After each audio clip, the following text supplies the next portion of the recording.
Mr. Jackson? Yes, Your Honor. And it's my understanding that the parties are going to call a witness out of order.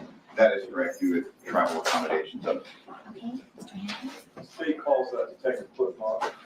Give me 1 second, Counselor. Good morning, my dears. Good morning. Yes, they finally have come into the courtroom, and it sounds like they are calling a witness out of order rather than putting TELLES right on the stand again. And by the way, I was listening back to my stream yesterday, and man, oh man, my voice was so loud. So I turned my audio down a bit. Can you all let me know? No, nothing happened. I just didn't want to go live until they were actually in the courtroom, because sometimes they're really late. Sometimes. Can you guys let me know if my volume is super loud against the other audio? Thank you, Chopper. Because I listened back to my. Thank you. You do solemnly swear the testimony. Yesterday, this is that private investigator. They're recalling him for the defense. Interesting. Please state and spell your first and last name for the record. Clifford, Clifford. Last name is Mogg, Mogg. Thank you. Sir, I want to turn your attention to September 7th, 2022, probably about 9 o'clock in the morning. Do you remember where you were around that time? I was at Mr. Tejas' house preparing to execute a search warrant at that location. Did you have an opportunity to at least interact with Mr. Telles's wife, May Ishmael? I know her as Mary Anaya de Tejas. Okay. On that day, do you end up taking a couple of photographs on that day? I did. Okay, what did you take a picture of? So during the interview with Mary, I learned some information that I felt would be important to the investigation, namely a text.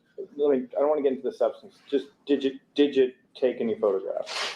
I had crime scene investigators take a photo. Okay. I want to show you what's been already admitted.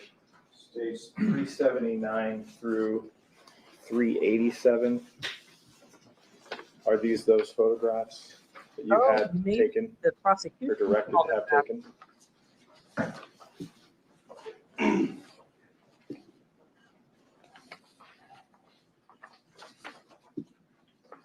I've uploaded some Twitter reactions. They're pretty interesting and funny. They are. Okay. Publishing 379. This is the first in that series of photographs, is that correct? That's correct. I have no further questions for this witness. Yes. Thank you, Mr. Monk. May I see this? Sure. Turning your attention to State's Exhibit 379. You took a series of photographs, correct? I had a series directed to be taken. At your direction, a series of photographs were taken. Correct. And that would include various text messages that were alleged to have occurred between this phone and another phone, that phone belonging to Mr. Telles. Yes. These were addressed yesterday through the course of Mr. Telles. And it's funny, you have referred to him as Tejas. I've spoken to him as Telles, but it's Tejas apparently as well, but the defendant in this case. Okay. Okay. And there is a line of questioning as to whether or not the communication between these two, when I say this is a phone, I mean, this is an Apple Watch, correct? That's correct. And that there was a text message or an SMS message deleted, correct? Are you aware of that? Deleted On the from. part of Mr. Telles's phone.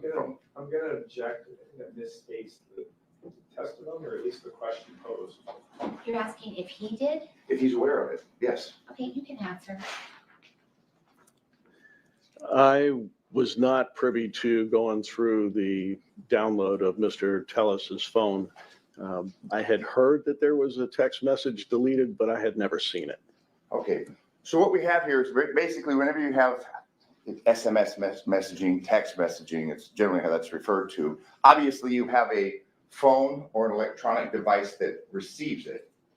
Let's say Mr. Telles's phone, and then the phone that it's sent from, or the device that it's sent from, which is presumably this Apple wristwatch, correct? That's correct. Did you ever take the actual physical phone from Mr. Telles and review whether or not these images actually appeared on his phone? Yes, sir. I did not do that. That was not part of the investigation that I was involved in. So then we're confined to drawing a conclusion at this point in time that when you see a certain message on this device, the Apple wristwatch device, but then it doesn't appear on an extraction, and then an argument is made, well, it was deleted on his side. We're basically comparing the actual device, the Apple Watch, versus an extraction, correct? Yes, You familiar with Cellebrite extractions? I am familiar with Cellebrite extractions, but that is not in my area of expertise. Was there ever a discussion on your part concerning a timeline extraction concerning Mr. Telles's phone? I know what a timeline extraction is in Cellebrite and how to use them. But again, I didn't conduct the download of Mr. Telles's phone, nor did I review the contents of the download. If I were to show you from what's been provided from the state, the timeline extraction concerning Mr. Telles's phone, would you recognize it? I could try to look at it.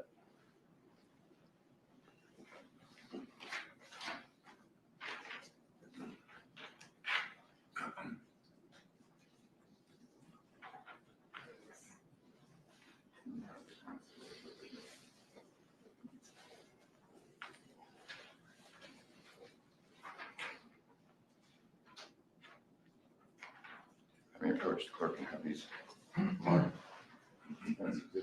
Is defense trying to imply that it was actually the police that deleted that message and framed him? They called this witness out of order, Jen Thunder. You never know what they're gonna do in court. I'm going to approach the witness. And I'm approaching you. Mateus will be back on the marked stand as after this defense guy. Exhibit I think. L3. And if I represent to you that this is the timeline extraction taken from Mr. Telles's phone, would you have any reason to disagree with me? No, I'd move it this time for admission of defense exhibit T3. No. No, it's L3. just- L3, I'm sorry. Thank you. Permission to publish. I'm going to approach the witness. Thank you all for being here. Please remember to hit the thumbs up. Thank you very much.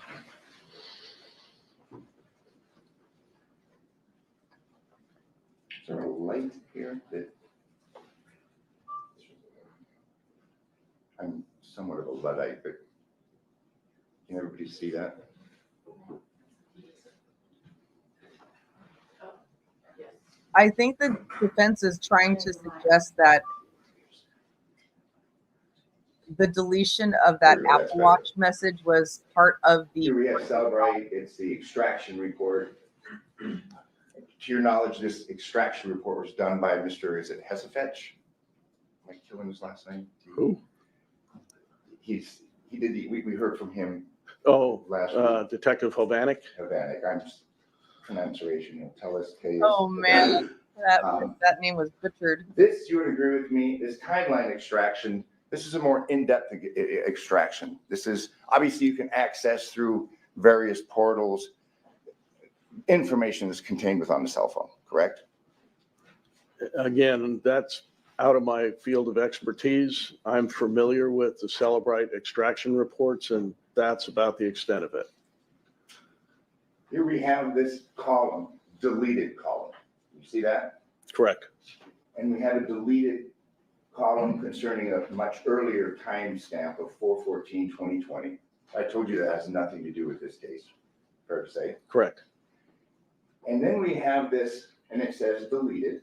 And then here we have these instant messages incoming, and we have times. 9/02/2022, 10:36:02, correct? That's correct. And on the right column, unlike the first one, where we see deleted, the entry on this Celebrite extraction does not contain the term deleted. Fair to say? It doesn't contain the term yes. And again, to your knowledge, and actually, yes, obviously we had you taking photographs of this electronic device, which was presumably on his wife's wrist, fair to say? It was. But we don't have any photographs to be provided for you or the foundation laid concerning the photographs taken of Mr. Telles's electronic device, his cell phone, correct? I didn't have access to his cell phone, nor did I do the download extraction of his cell phone, and it's beyond my area of expertise to testify as to how the downloads are conducted, what would be deleted, how you would see it. You're aware that a cell phone obviously was seized, and obviously it was analyzed by the the Las Vegas Metropolitan Police Department. I'm aware of that. And finally, it's fair to say that your primary responsibilities in this investigation concerned surveillance videos, ring cam videos, security videos, correct? That was not my only primary job. That was one of them. I also interviewed Ms. TELLES, and I assisted in the execution of the search warrant at his house. Did the TELLES home have a ring camera? It did. And did you collect or extract any information, any data that was on the ring camera? I did not. I know our digital forensics detectives were at the execution of the search warrant. They would have done all of that work. That wouldn't have been anything that I would have been involved in.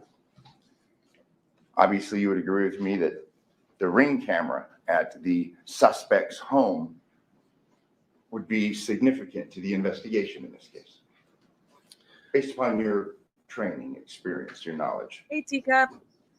It would, we'll but be here, sometimes it Copper. captures things. Sometimes it doesn't. Depends how long it is. It overwrites. It depends whether you have the service as to whether or not things are stored on the cloud, how long they're stored. So there's a lot of variables that go into a ring camera. Thank you. I have no further questions. Anything else from the state?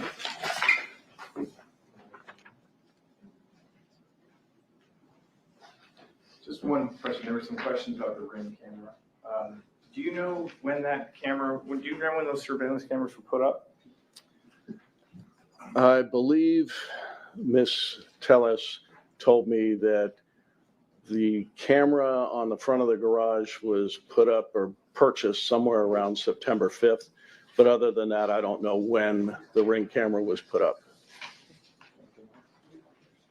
Thank you. Just so we're clear, we're not talking about the surveillance cameras, up above the garage. I'm talking about the ring camera. The ring cameras that a lot of people have that are at the front of the door. That's what I was speaking of. Okay, front of the door, then, by the handle where you go in. You're talking about that camera? You didn't look That's at the that? camera I was referring to when I answered your question, Mr. Draskovich. Okay, thank you. I have no further questions. Thank you very much for your, do you have another? No. Thank you very much for your testimony here today. You may step down and you are excused. Thank you very much for coming back today. Thank you, Your Honor. And Mr. Tellis, you can retake the stand. Can we have just a moment? Okay, that's right. They want to break. Okay, we're gonna take a recess. During this recess, you're admonished not to discuss or communicate with anyone, including your fellow jurors, in any way regarding the case or its merits, either by voice. So notice how the judge is like, okay, you can take the stand, and then the lawyer calls a break, and that means the jury goes out. And I noticed someone said on Twitter that you notice how the defense is really trying hard for the jury not to see his gait. And this might be one of those moments where that's exactly what they're doing, because apparently they need to take some sort of break to decide something, I guess.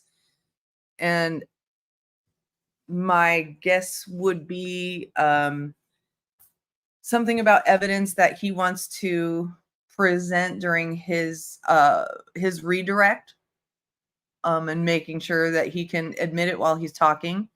Or maybe they're trying to talk about doing a different type of redirect. Maybe the lawyer is going to actually,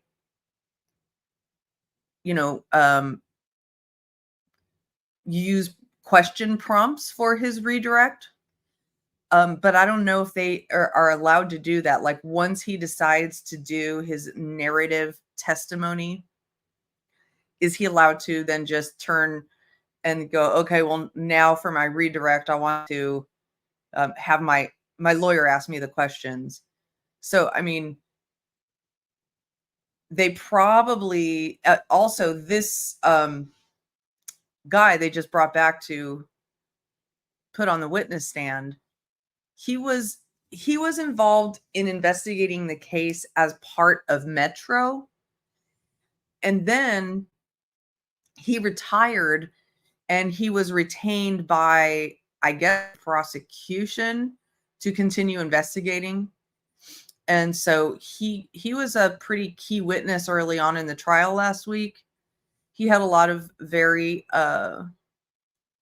he was able to release a lot of interesting information about Tejas and his whereabouts and things like that. And things that he was able to find in his investigation. He clearly had a very strong grip on the case and the information. So he had been pretty deeply involved in it. So, and he was on the stand for quite some time, and the defense really tried to break him down. And then they referred to this witness. His name is Mogg, I guess. Last name is Mogg.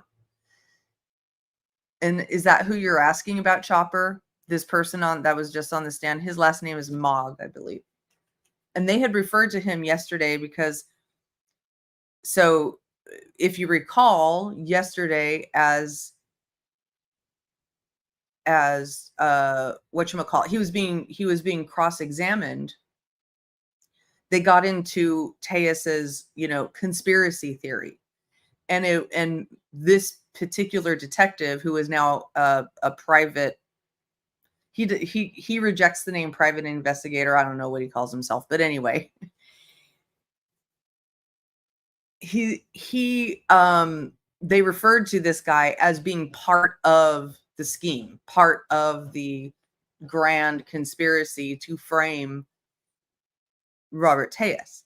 And so I think that the reason they brought him back was to try to suggest that he might have been involved, or at least Metro or someone on the police side of things was involved in deleting that message to make Tejas look bad. So I guess they were going to have to, if we get into like an illogical brain, we have to assume that they think that all these people work together. They kind of formed a team and said, okay, we can do this. We're going to do this. We're going to do this. And they were going to be able to anticipate everything that Tejas and his wife were going to do, like have an app, that they could control all the devices that all of their, all that Tejas and his wife had. I mean, it's just ridiculous. Like no one could, clearly Tejas has been watching a lot of conspiracy TV, or at least a lot of like mobster TV, where there is a lot of like corruption and there is no doubt there's definitely corruption out there. I don't question that. I don't look at every single police officer and say, oh yeah, he has all of our best interests in mind, especially when it's absolutely shown that there's some weirdness going on. You have to question it, right? But there's literally no evidence that anybody was working behind the scenes to try to come together and frame this guy, especially for the murder of somebody that would have actually been helping them in their conspiracy. Who's Bryce Rambo? Yeah, exactly. How could they predict the future, Evil Queen?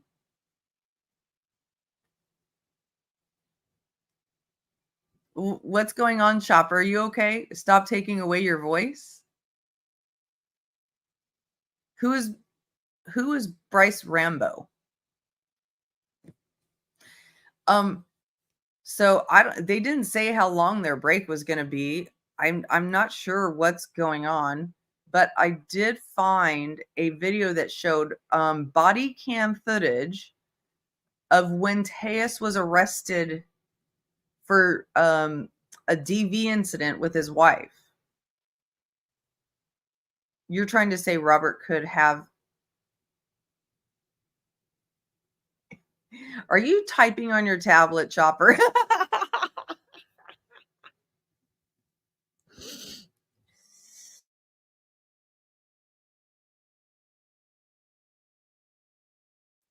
Could have ahead him. You're trying to say Robert could have ahead him. Anyway, let's check out the body cam footage from when he was arrested. Obviously you can see it's not very long. Okay. All right. I'm sorry. I guess I didn't. Oh, a similar head. Okay. Yeah, I don't remember the trial of Bryce Rambo. The name sounds familiar. It strikes a chord, but there's so many cases. There's so many cases. Sometimes some of them slip through my mushy memory. But check this out. This is from when Tejas was arrested for a 2020 DV incident. At the update desk, we are getting a first look at body cam video from the arrest of Robert TELLES in a 2020 domestic violence incident. TELLES is accused of grabbing a woman, holding her in a bear hug, and then resisting arrest. He yelled at officers as he was taken out of the home and while in the patrol car. I've never touched her. I've never, ever freaking touched her.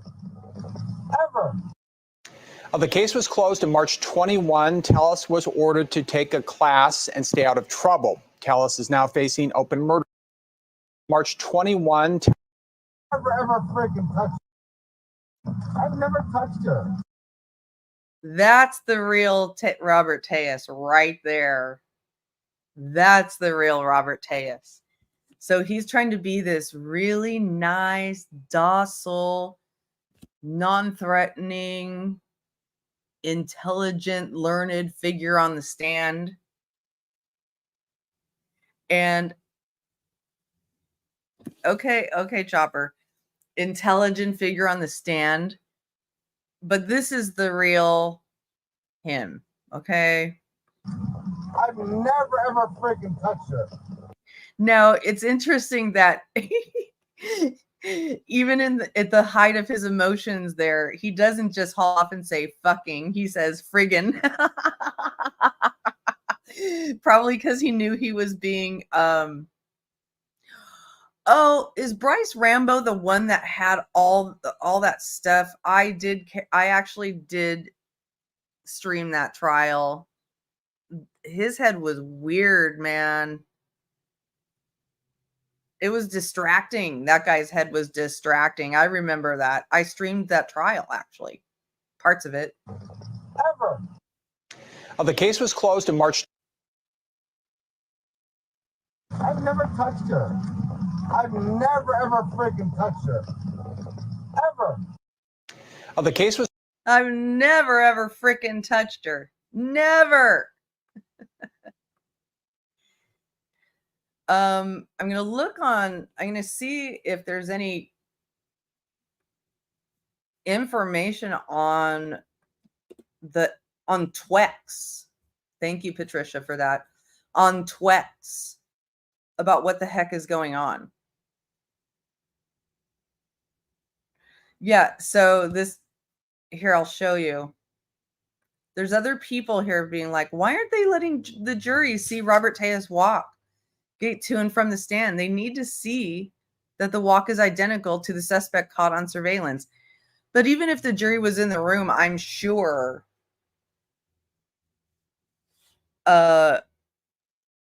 he wouldn't walk. He would try his best not to walk like the person in the video. Right? But it is undeniable. Do I still have it right here? I'll show it to you again.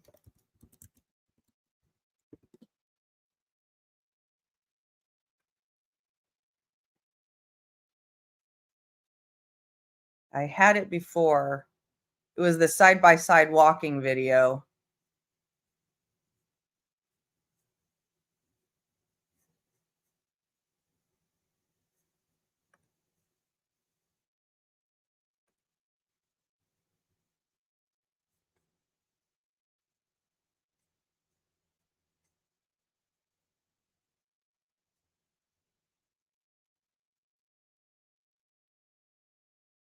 Oh, wow. This is interesting. Look at this. This is when they brought him out of the house by accident.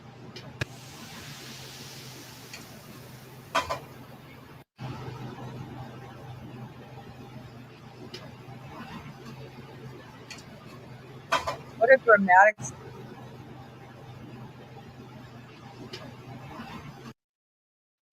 That was in September. That was when he did his barricade. When he had his meltdown and he tried to unalive. But what I'm looking for is the side-by-side walking video I had before.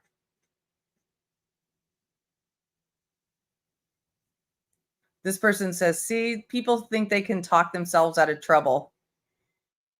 He did not talk himself out of any trouble.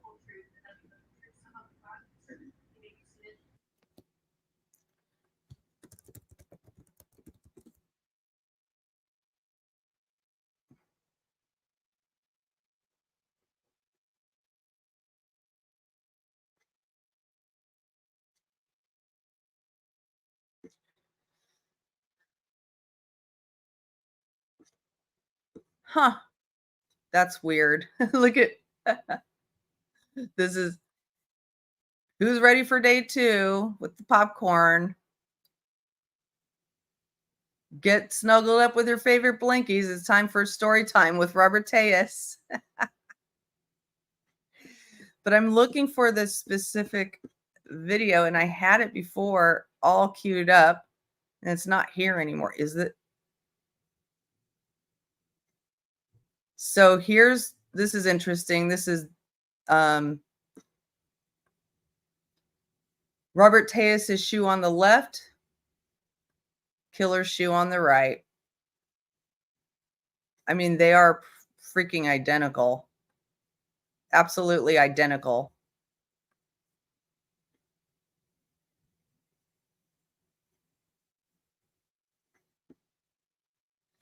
Okay, so For any of you who are wondering who the hell are we talking about when we say Bryce Rambo, I'll show you. He does strike a man. He struck a striking image.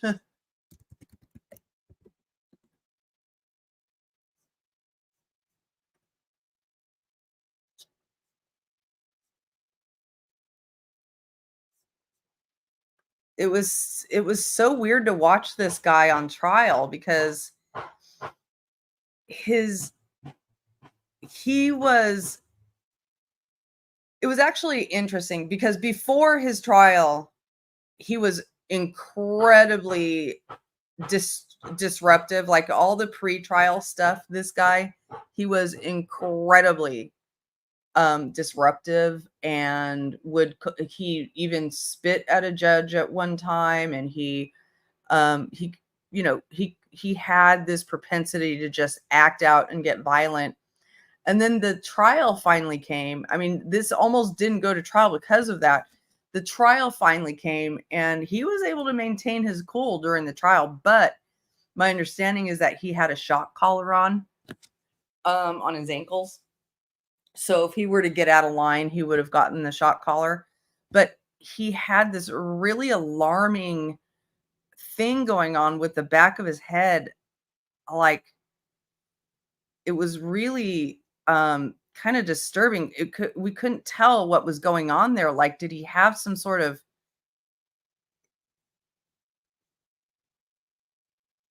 I don't know. It was couldn't figure out. Like, did he get some sort of fungus or something? It was really weird. But we were watching it during the whole trial, and everybody's trying to figure out what the heck happened to this guy's head. You know. And I tend to try not to focus too much on people's looks and what's going on there, but sometimes there are things that go on in people's appearance that indicate where they're at. Yeah. Which woman's clip? Evil Queen. Now, what are they doing in that courtroom? I am just bewildered.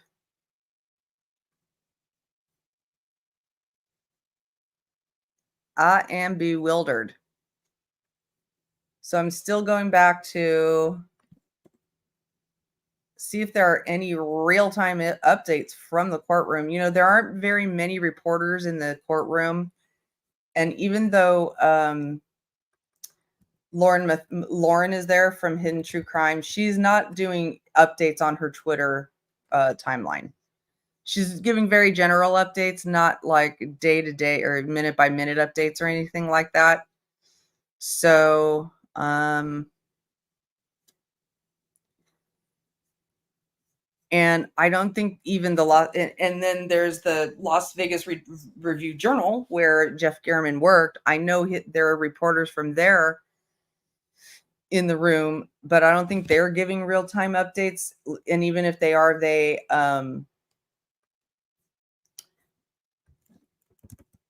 they're behind a paywall.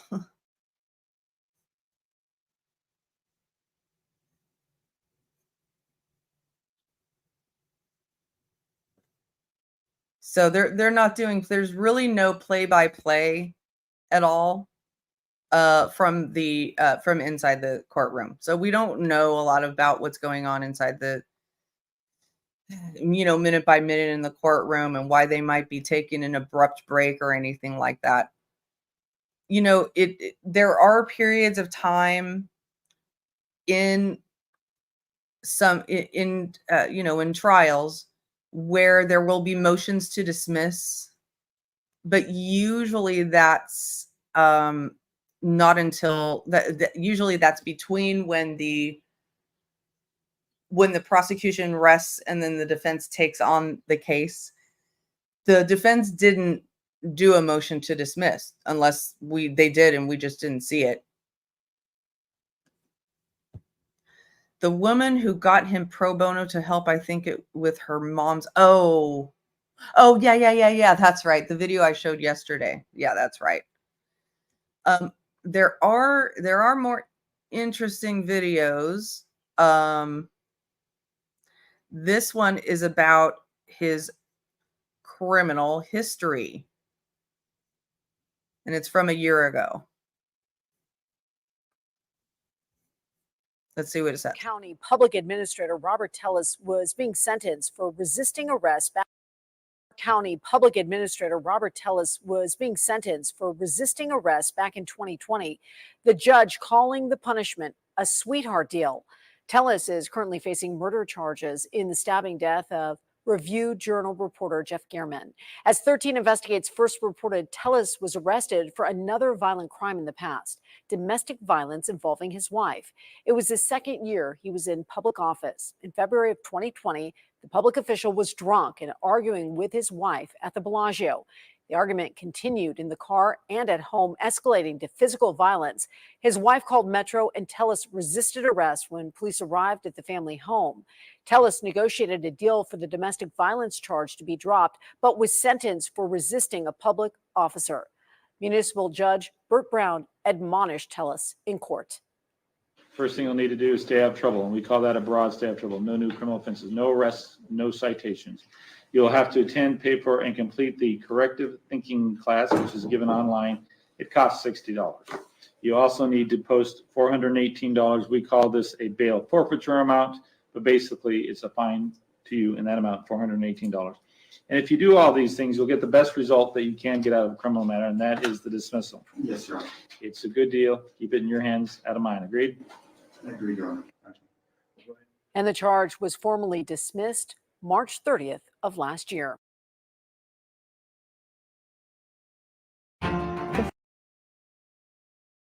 I also found another one there, which I'm looking for right now. I found another video talking about something even before the domestic violence, and they had him recorded. They had a recording of him. I'm looking for it right now. I just didn't anticipate. I was going to look for it while they were on the stand. I didn't anticipate this quick a break.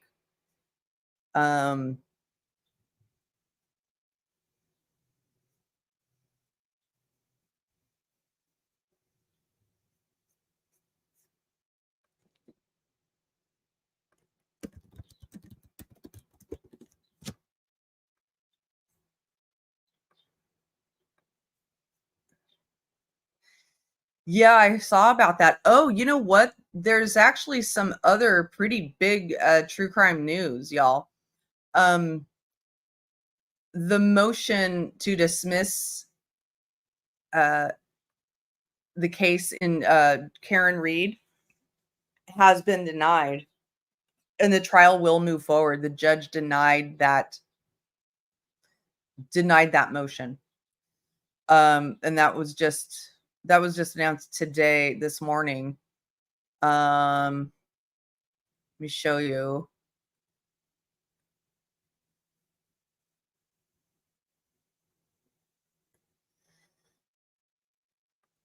Where did that go now? Shoot.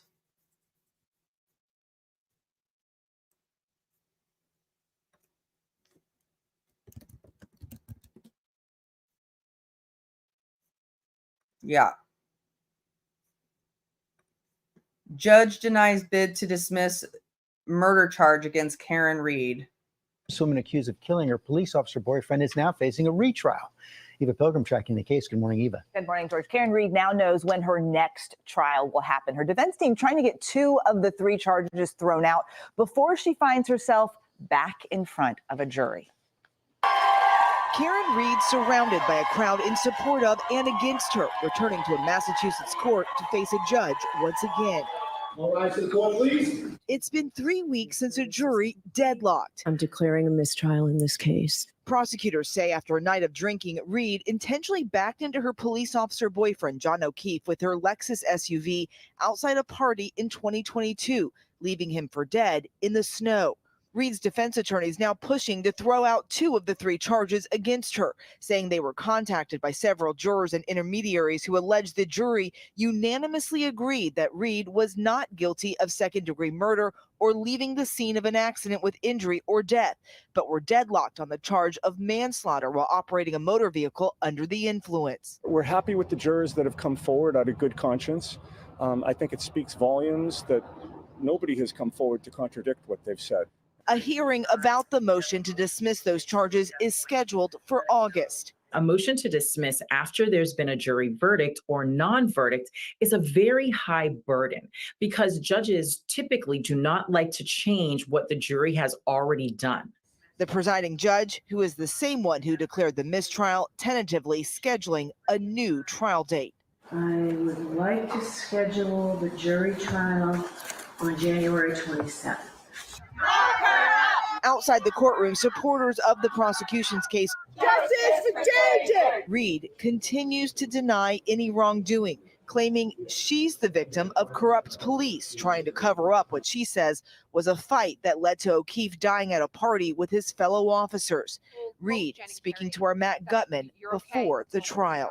You're alleging that law enforcement officials in the state committed murder and that they're covering it up. Why would they want to be involved in this? Because he's dead. I think things went too far. It was late. There was alcohol involved. And the judge scheduling the trial pretty far out, giving enough time between the hearing and the trial date, anticipating there could be appeals of that decision. Meanwhile, John O'Keefe's family and friends say they will continue to. Yeah, I'm not going to lie. I thought that the defense made a pretty good case for dismissal, but I'm not a judge. You know what I mean? And her decision was based on, the whole crux of the argument was around the jury saying that they had actually deliberated a not guilty on some counts that they didn't communicate to her. But she's saying that since they didn't communicate that to her and it was never communicated in the courtroom, it can't be a mistrial. So, if nothing else, hopefully I'm not holding out a lot of hope for this, but maybe a new trial will at least be more legit and done better than that one was, because it was just ridiculous. It was just ridiculous. So anyway, that's what's up with that. I found something else and they are still not back in court. What the hell is going on? But this is a short, I guess. Police audio provides insight on arrest of Robert Gehrman. TELLES on suspicion of murder of Jeff Gehrman. Upstairs to get the husband the phone so we can communicate with him.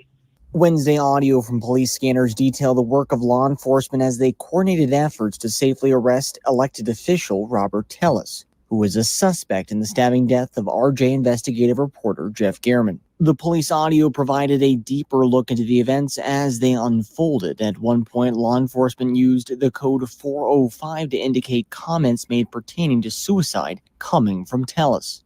Our target is still calm on the phone. However, he has made a couple of 405.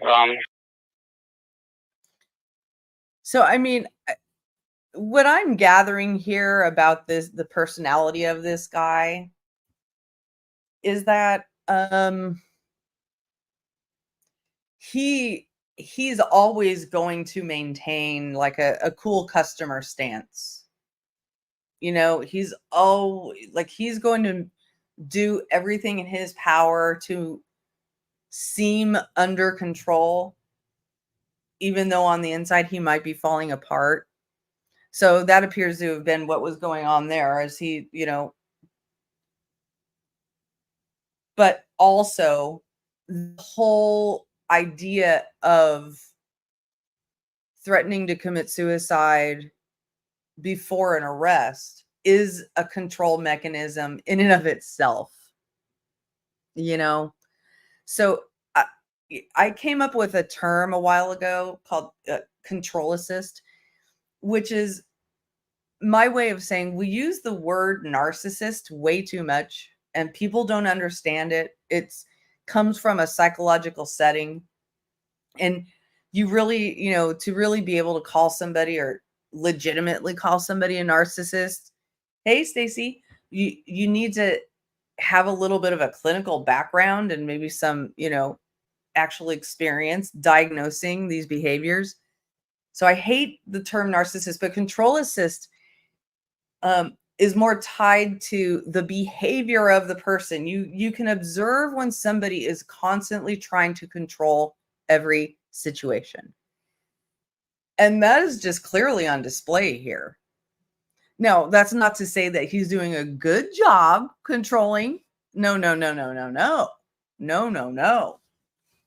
You can be a control assist and a perfectionist and,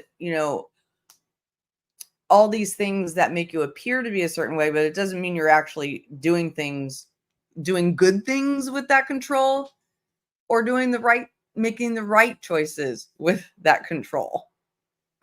Comments. Also, based on the 405 comments, we're going to go ahead and make the official request for SWAT. We do believe that our target is attempting to 405.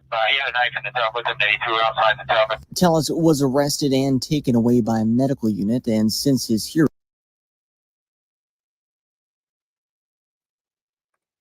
Yeah, man, he was definitely in crisis. As for Karen Reed jury, you can't hang, then go home, see all TV and social media, say, oh, but wait. I don't think that's what happened, Solo. I see what you're saying. I totally see what you're saying. That makes sense. But I don't get the impression that that's what happened. But anyway.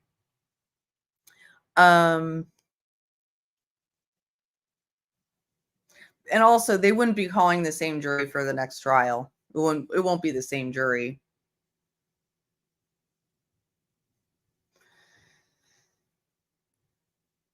Yeah, this guy seems like a complete nightmare. I mean, an absolute nightmare to be around. And just showing you here, they are still not back. Oh, they just coming back. Right as perfect timing. Yep. All right. Okay. Mr. Tellez, can we go back to the witness stand?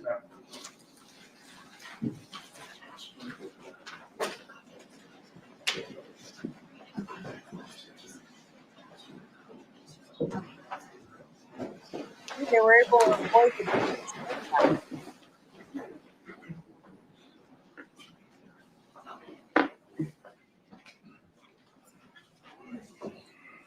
and man, he raced to that thing. Look at that. Watch this.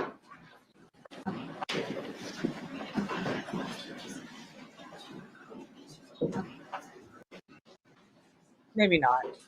Maybe I was seeing things anyway.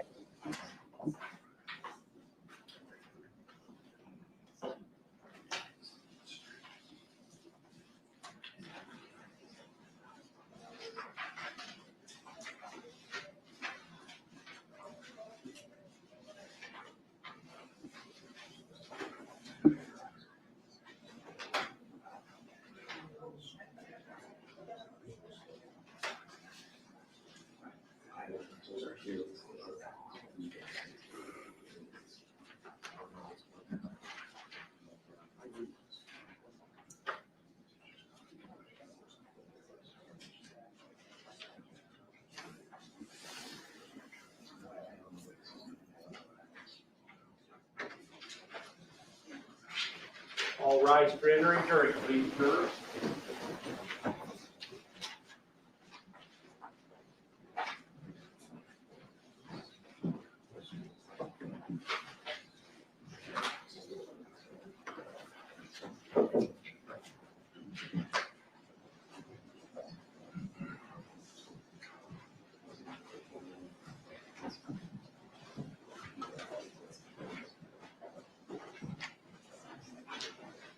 Everyone, please be seated. Does the state stipulate to the purpose of the panel and the defense? Yes. Okay, would you just please raise your right hand to be sworn by the clerk? You do solemnly swear the testimony you're about to give in this action shall be the truth, the whole truth, and nothing but the truth, so help you God? I do. You may be seated. Please state and spell your first and last name for the record. Robert Tejas. First name is Robert, Robert. Last name Telles, also pronounced Tellus. Okay. So, good morning. I want to go over some of the items that were discussed during my cross-examination by Mr. Hamner. So I'll start. I'm just going to go, point by point. So it sounds like I'm jumping around. I'm just hitting various things. So I want to talk about Zach Schilling first and why he was mad at me. But in order to do that, I've got to talk about the way that probate sales were done in my office at the time I was in leadership. So what we did was we went from, before I got there, from one realtor to a number of realtors. The prior public administrator, for some reason, had this relationship with this realtor, and he wanted to just have that guy do all the homes. There were a couple of problems with that. The first one was that oftentimes he couldn't handle the volume of renovations. And so oftentimes a lot of these homes would sit for months. Once in a while, they'd be in danger of foreclosure. But even if they weren't in danger of foreclosure, one of the issues that would occur was that these homes still had oftentimes mortgages going, right? So if we weren't turning those homes around in 6 months, 9 months, a year, all that time, the mortgage was taking a chunk out of the equity. So I wanted to make sure that we were turning these things around faster so more money would be in the hands of the family. I didn't think that, having a sole vendor who would get to it when he got to it was of benefit to the families. The other thing was that, of course, Clark County has this policy of trying to support as many small businesses as they can. And so I was trying to also mirror that too by opening this up. I certainly didn't like the idea of having, one vendor for anything. So what was important though for these vendors was that they had access to capital. That's why I didn't have a larger pool as of yet. I had probably any given time, maybe 5 or 6, just depended. But they had to have access to capital so that they could perform the renovations on the home. And the reason for that was that I wanted to make sure that we gave the families as much money as possible. When you sell a home as is, when it's in disrepair, often it has to be sold for less, right? And that gives flippers an opportunity to get the house, flip it, and then take the proceeds that would have gone to the family. Now, there's not necessarily anything wrong with that. I just wanted to put that money in the hands of the family instead. And in order to do that, we had this policy where, again, if you want our business, you had to go ahead and have the money to do the renovations on that house. You had to make it move-in ready. So any family could buy it and move right in. They wouldn't have to wait around for anybody else to do those renovations for them. And like I said, in the process, the families themselves got all the profit that might have gone to Flipper. Because of the capital demands of having to do this, 2 of our vendors had more properties than the others. One of them was Brian Horner, and the other was Bob McMaster. Now, as part of Bob McMaster's team, he had Zach Schilling. Bob was the capital man. He was very successful in his prior business. He was, I don't know the extent of his finances, but he didn't need to do the work. He was doing it really for the sake of keeping busy in retirement. But he was the money man, so he was the vendor, right? And Zach was the listing agent. I don't want to minimize what he did, but at the end of the day, those listings were going to that team because of Bob McMaster's capital. And in return for any of our vendors doing this work, instead of getting a 3% commission, they would get a 3.5% commission. And I got approval from the probate commissioner to pay our selling vendor 3.5% while still giving the buyer's agent 3%. So the total commission was 6.5%. And that was pretty much from the get-go during my administration. So at a certain point, for whatever reason, and again, both Brian and Bob were getting a good share of houses. And at some point, Zach decides that he is going to move his license from the broker where both he and Bob have hung their licenses. And he does it without telling Bob that he's going to do it. When Bob goes to move his license as well, the broker says, you cannot hang your license here unless you're going to have deals. Now, Bob enjoyed the renovation side, but obviously he still wanted to make a commission split for the work that he did. So he was not okay with not being able to hang his license because you have to have, from what I understand, an active license hung somewhere in order to take that commission. So what he ended up doing was finding another real estate agent to assist him, to be the listing agent. Zach was very upset at Bob with this. And then it came to the point where when Zach asked me to give him a large number of houses, I couldn't because he didn't have the access to the capital. When I would walk houses with him, he would try to minimize the importance of doing this renovation or that renovation, trying to just, again, minimize it so that he could try to get as many houses as he could without getting us what we needed to make these homes move-in ready. And so that wasn't acceptable to me. He still got homes, but he didn't get nearly as many homes as he did before. I think that's what upset him.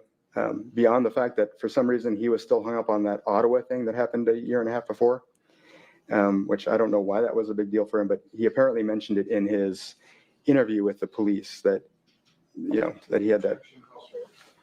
So, all right. So then I want to move to the supposed electronic evidence that was allegedly found on my phone or a phone image or what have you. When I was arrested, the police leaked to the media that there was allegedly a shoe found in my house. There was allegedly a hat found in my house. They allegedly found the DNA. They did not leak that they allegedly found this electronic information on my phone or on some image, despite the fact that they allegedly had it at that point. So I can't explain why that was the case. Now, when it comes to these Google Maps shots, again, I'll reiterate that I did not know Mr. Gurman's address. So whoever plugged that in obviously did know the address. And there was a photo that we were shown that showed a video camera that was right across the way from Mr. Gurman's house. I do not engage in crime, but if I wanted to do something while not being caught on camera, and I knew there was a camera right across the way, I wouldn't do it. And oh my which God. also brings up That's your another point. explanation? If I knew there was a camera right across the way, I certainly would find another means of transportation besides using my own vehicle. Certainly, I wasn't rich, but I certainly, I did okay enough that I could rent a nondescript car, but I couldn't see myself as the kind of person who would be foolish enough to use my own vehicle to allegedly commit any kind of crime. And let's see here. So again, I did not know Mr. Gurman's address, so I don't know how anyone could say that I did these searches. And then I didn't know Mr. Gurman's schedule. I did not know Mr. Gurman's schedule to know that he would be home on that day at that particular time. Yet apparently the killer knew. I did not know the layout of Mr. Gurman's home or what room he would be in or what, I wouldn't know how to, as I said, lure Mr. Gurman out of his house. So I again, I didn't commit the murder. I don't know how the murderer knew that. I certainly did not.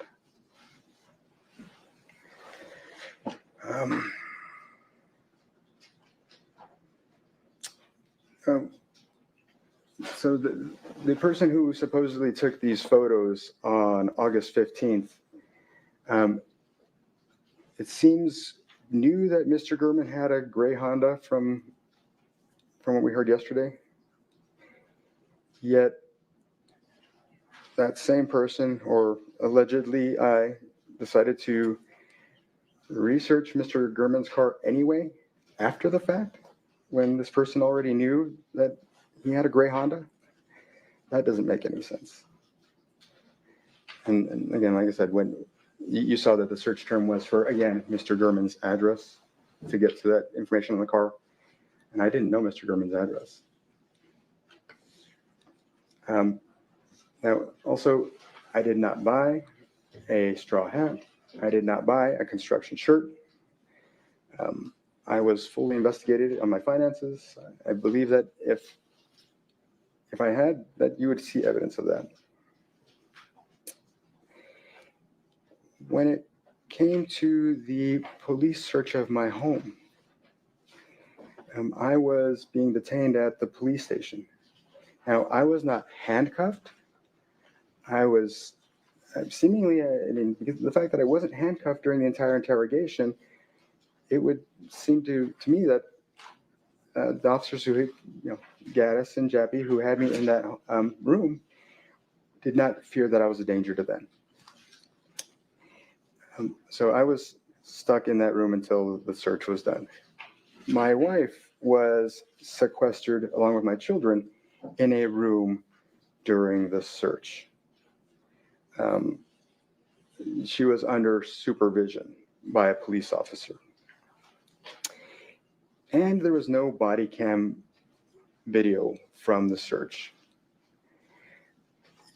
I have seen numerous cases where body cam video was used during searches, yet it wasn't used during the search in my home.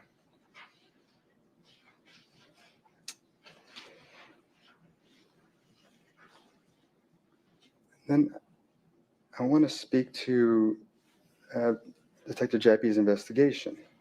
Again, Compass Realty had nearly 500 sales over the years. And Detective Jappy was investigating me for 5 months of alleged bribery. And again, the investigative file on me was 100 gigabytes for 5 months of alleged bribery, whereas for Compass Realty, over 500 sales around 500 sales for over years was only 3 gigabytes. Again, just a fraction of the information that was obtained on me in that investigation. And I guess, and you'll have to excuse me, but I'm going to have to, I guess, speak to that relationship that I had with Roberta. During COVID, we got in a position where, again, because of the way that staffing worked, we spent a lot of time together, and we grew close. And we grew too close. And, and obviously we have choices, and we made a big mistake. Something that we both regret. But the thing is that, if Mr. Gurman had not been killed, you would not be hearing about the fact that it happened, that we actually got into that relationship. Mr. Gurman, as I mentioned before, was not going to have he was never going to get any information about what happened between us. The county had redacted, or I should say omitted, anything that might have been personal in nature. So the notion that this was a motive to kill Mr. Gurman was false. He was not going to have any real material to make a more damaging article than he would have already done. So that's, and again, Roberta is a good person, and she loves her family very much, just as I love my family, and we just made a stupid mistake, but that doesn't mean that I killed Mr. Gurman.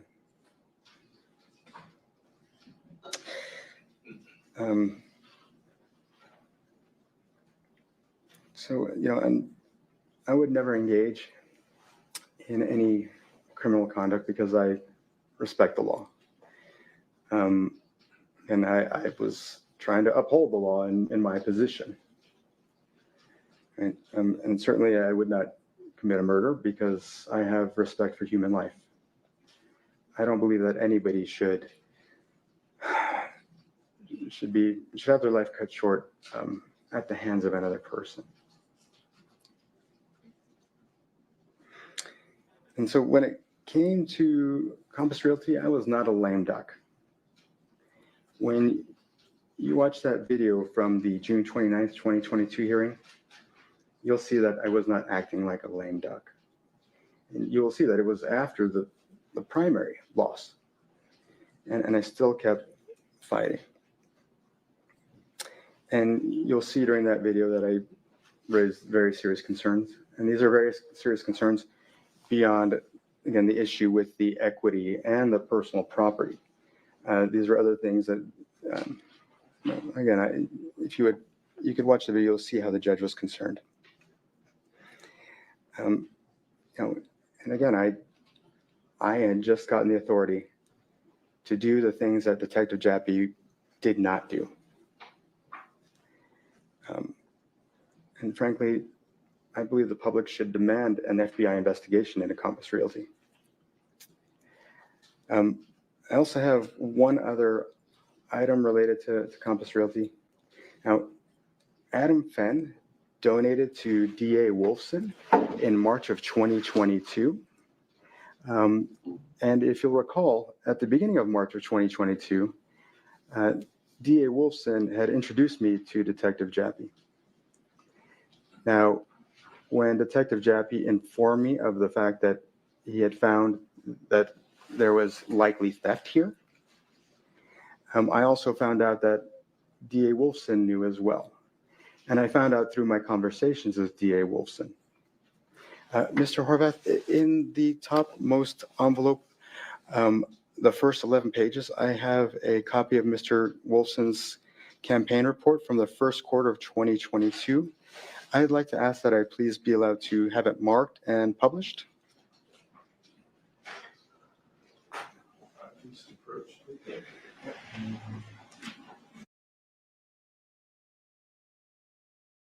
So today, he is coming across much more authentic and natural, and he's saying things that I think a jury does want to hear, right? But it's too late. It's too late, man. Too little, too late.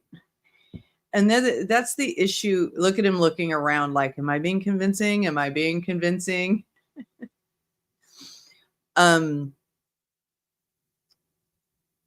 That poor guy, that poor guy in his face. He just doesn't know what to do with it. Hey, Sharon. He doesn't know what to do with his face. So, he's coming across much more authentic and natural, but again, it's just too little too late, especially with that one more thing. Now, has anybody heard a good explanation for why that message was deleted off of his device, but not her Apple Watch? I don't think I've heard a legitimate explanation for that yet. I think earlier they brought the man on the stand, the detective on the stand, to try to shed light on how that could have happened and suggest that it may have been the investigators that actually deleted it themselves. But on the stand yesterday, at the end of the day, he looked genuinely shocked and surprised that message was on her Apple Watch. And that message had come in at the precise time that he said he was out on a walk. I'm sorry. He said he was home. He was home from being out on his walk, right? He was home, but his wife is like, "Where are you?" How many of us have sent those messages to our partners and spouses or our children? Where are you? And so we know about that. It would be interesting to get a count, like some sort of digital data count of how many times people in the world have written, "Where are you?" So it's such a natural thing to do. And I guess he's trying to imply, or they're trying to suggest, that that was somehow put on the device and then deleted to frame him. This is an elaborate frame job, if so. Very, very elaborate. And they would have had to have had some major Mr. Hamner is the by stipulation. We'll submit it to the court. I don't think that's S3. S3 will be admitted. Okay, would you like me to approach you? Yes, please. Thank you. And so this is an excerpt of Mr. Wolfson's campaign contribution report, the first one of 2022, taken from the Nevada Secretary of State's website by public download. And it shows, and this is the fourth page, which again, you're only going to receive the fourth page of this.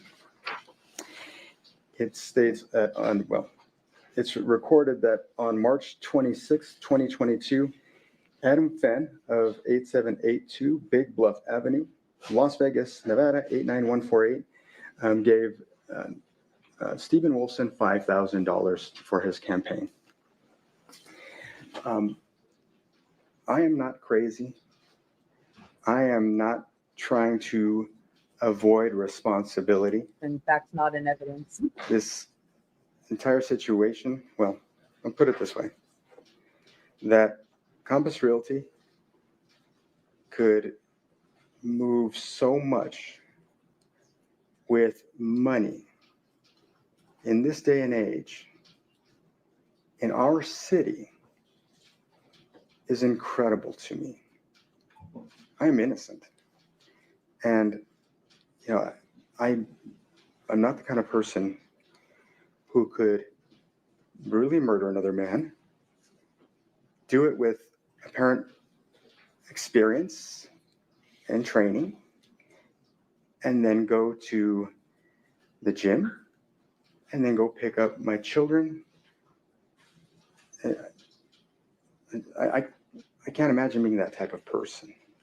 I didn't kill Mr. German, and I'm innocent. Sir? I have concluded. Let me approach and get the, and we're moving through admission in case we have leaders already admitted. Thank you. All right. Still pretty unconvincing. Is that all your redirect? Yes, Your Honor. Thank you very much. Any recross? Yeah, briefly. Oh, boy. How are you, sir? I'm fine, sir. How are you? I'm okay. I just really want to cover Doesn't some like this topics. guy. So you touched on the public records request that, Gammon wouldn't have heard about any, personal communications between you and Roberta because the records request wouldn't allow it, correct? That's correct. Okay. And therefore, that's why you wouldn't try to kill him, correct? Certainly wouldn't be a motive. Okay. But you would agree with me, you're not friends with Mr. Gammon, correct?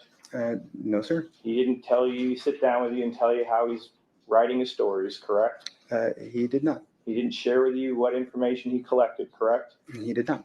And you're familiar that, journalists have things called sources, right? Sure. And they collect information from multiple places, correct? Sure. Okay. So all you know is that Mr. Gehrman had made one personal records request to your office, correct? Correct. You don't know what other information he had gathered as of August of 2022, correct? That's correct. Therefore, this idea that Gehrman wasn't going to be able to write any further article, you don't know that for a fact, isn't that right? Well, I certainly thought, based on the records request, that he would not. Right, because you're claiming you base it on that limited knowledge, but let's be clear. Journalists have multiple sources that they can collect information from, right? Sure. And you knew that as of August 8th, he did intend to want to seek information about you and Roberta, correct? Right. You had even told your best employee, Nicole, that I have a fear that these articles are going to jeopardize my ability to have employment in the future, correct? I did. You were concerned about even being able to work as an attorney in the city. Isn't that right? I thought it crossed my mind, yes. Not just crossed your mind, you memorialized it in a private text message to your best employee, correct? Mm-hmm. And you additionally told her, oh God, I wish I had it in front of me. Let me just see if I can recall this. You were worried about the article. Give me, you know what, can I have the Nicole off in the email? I don't want to get it wrong.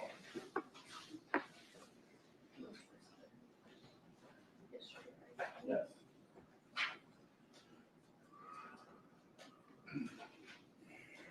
First indulgence.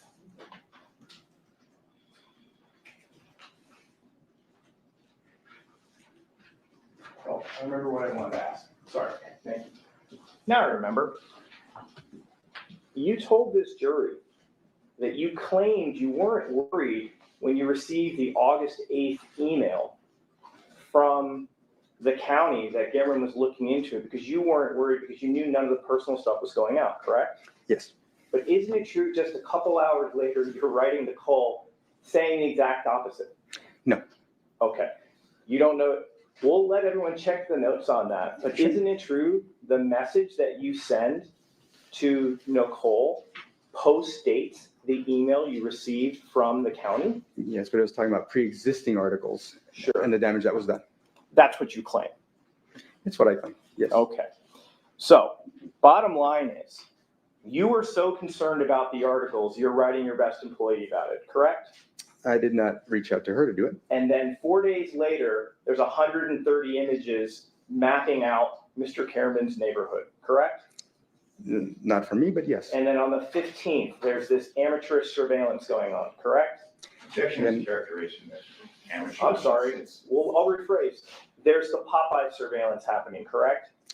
Again, I didn't do it, but yes. Okay. And then just after that, we have, as you fully admitted, there are pictures from your desk of all of Mr. Garman's personal identifying information in your phone, correct? And I don't know that to be the case. Again, it could have been placed there on an image. It wasn't But you just on my fully phone. admitted, like, that's my computer, that's my desk. I mean, you told us that yesterday, right? The photo appears to have my desk, yes. No. You said, that's my desk. You didn't say it appears, you said, that's my desk. I thought it yesterday, but sure. Again, Thank same you. thing. And that just happens to be the same month that your expert witness looked into your phone and saw you turned off all your location data. I object not as to that month. It appeared most of the year And- that location was not there. So that Right, and- mischaracterizes Mr. Guerrero's testimony. Sure. Isn't there a slide from August 1st to August 31st of 2022 talking about location data from your phone? Yes, And it was a blank slate, right? and I will get to that in my redirect. But no, you got to get to it now. Isn't it true? Give It was me a one blank moment, slate. please. Can you give me one moment, just a second, right? Please? And okay, so can you give me the Sir. question? Okay, hold on just a Isn't it moment, please. Just Isn't one it moment, true please. that there is a slide produced by your expert that's entitled August 1st through August 31st, 2022, and it literally says no location data. Do you remember that slide? Yes, sir. Okay, so that existed, correct? I don't know that it did because I didn't take that photo. No, just your expert did. Are we talking about the photo or the slide? Not take the photo, so again, Was it prepared? Right, your Who prepared expert, your expert introduced it on his direct examination. You remember that? I don't know if you're talking about the slide or the photo, sir. I'm trying to get I'm clarification. talking about the slide. Okay. Your expert analyzed your location data for the month of August. Do you remember him talking about that on direct? I said that earlier, yes. Do you remember him talking about it on cross? I don't, but I remember him talking about it. And you remember seeing the slide, and he showed an image showing that there is not 1 ounce of location data on your phone for the month before Mr. Cameron is killed. Do you remember him saying that? Yes, sir. Thank you. And then the second point is, so let's talk about the donation. So Adam Fenn donated $5,000 to Wolfson's campaign, correct? Yes. It came from a campaign report in the first quarter, is that correct? Yes. So that would be the first 3 months of the year, correct? Yes. So sometime between January to March is this $5,000 donation, correct? That's 2 months prior to the Gehrman articles, correct? Correct. Okay, so And it's also a few weeks after the introduction made between me and Wilson and Jappy. So you say Compass could move so much money in this day and age, it's incredible to me, correct? Right. And what we've heard from you is it's a whopping $15,000. So what I have found in doing my research on Mr. Wolfson's campaign reports is that he's got people who donate to him year over year. Okay. So basically it's a subscription for a get out of jail free card. So now the DA's in on it too. I'm just telling you what I found when I've researched, and you can look at the Nevada Secretary of State's website to do the research yourself. Well, I've got you here, sir, so I want to ask you, is DA Stephen Wolfson in on the conspiracy to have Jeff Gehrman murdered? Is that what you're saying? I don't know about that, but I certainly know he turned a blind eye toward crime. So answer my question, yes or no? I don't know. Okay. So but you can't rule it out, right? Can you rule it out? It doesn't matter whether I can rule it out. I'm not the one under oath. I can't rule it out. Okay. So you can't rule out Rita. You can't rule out Wolfson. You can't rule out Cliff Maughan. You can't rule out the DNA people. You can't rule out anonymous patrol officers. Am I catching this all right? You can't rule out Adam Fenn, anyone from Compass, right?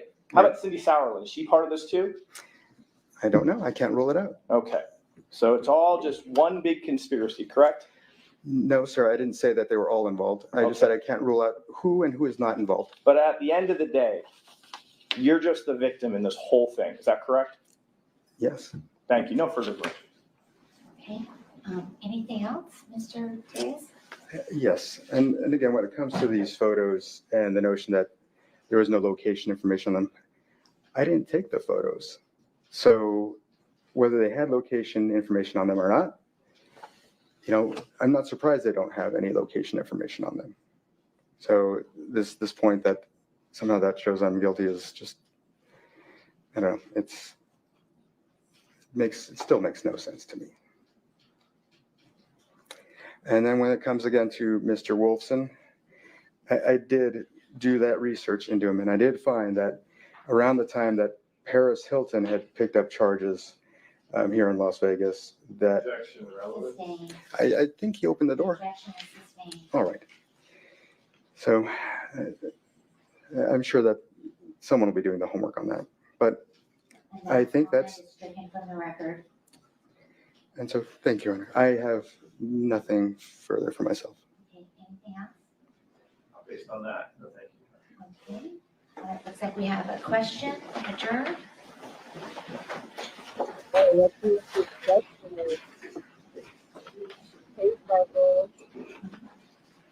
hear from the inside the mind of the jury.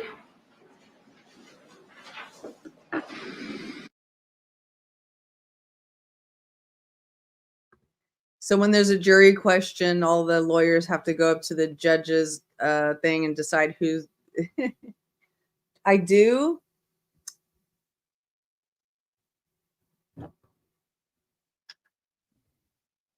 Okay, do I sound better now? Is that better? It may have been my fan. I have this very quiet fan next to me. But I actually turned my volume down because I went back and listened to the stream, parts of the stream from yesterday, and my voice was overpowering. And I was like, oh my God. I would have had an issue. I would have had an issue listening to my stream if I were one of you. I was like, oh my God.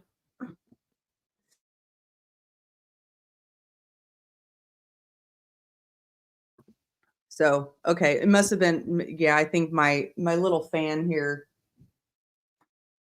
is competing, but luckily it's not too hot.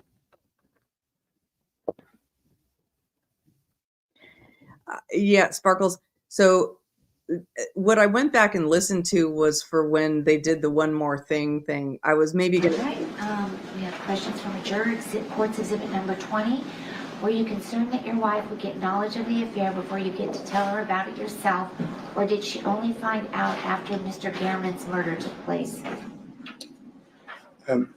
She actually did find out beforehand, you know, and I did, you know, unfortunately, like I said, I made a mistake, and it is what it is.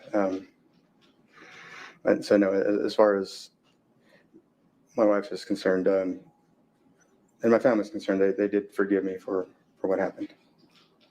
Okay, and court's exhibit number 21. How tall are you without lifts? 5'6.5". Any follow-up from do you have anything else you want to say, Mr. Tejas? Any follow-up? I don't believe Based on so, those yeah. questions? No. Okay, Mr. Hamner? No, you're Okay, thank you very much for your testimony here today. And you may step down. Thank you, Your Honor. Are you gonna have Yes. any further witnesses? No, we are not. Okay, so the defense rests? That is correct, sir. Okay, does the state have any further witnesses in rebuttal?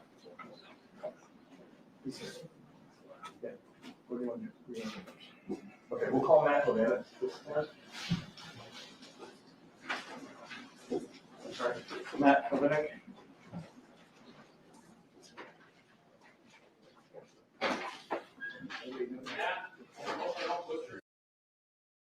He definitely misspoke. He was speaking fast yesterday when he said he was 6'5.5". It's clearly he's not, because right after that he said, so clearly I'm not a tall guy and I'd like to get a little more height, so I wear lips. So he misspoke. So today him saying 5'6.5" sounds much more feasible. And if you'll please remain standing, raise your right hand, face forward. You do solemnly swear the testimony you're about to give in this action shall be the truth, the whole truth, and nothing but the truth, so help you God? I do. You may be seated. Please state and spell your first and last name for the record. First name Matthew, Mathew. Last name Hovanes, Hovanec.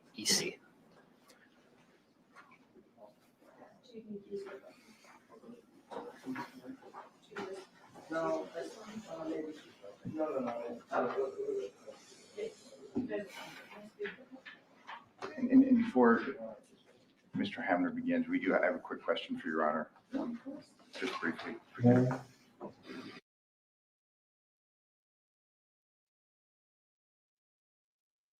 Yeah, you know, I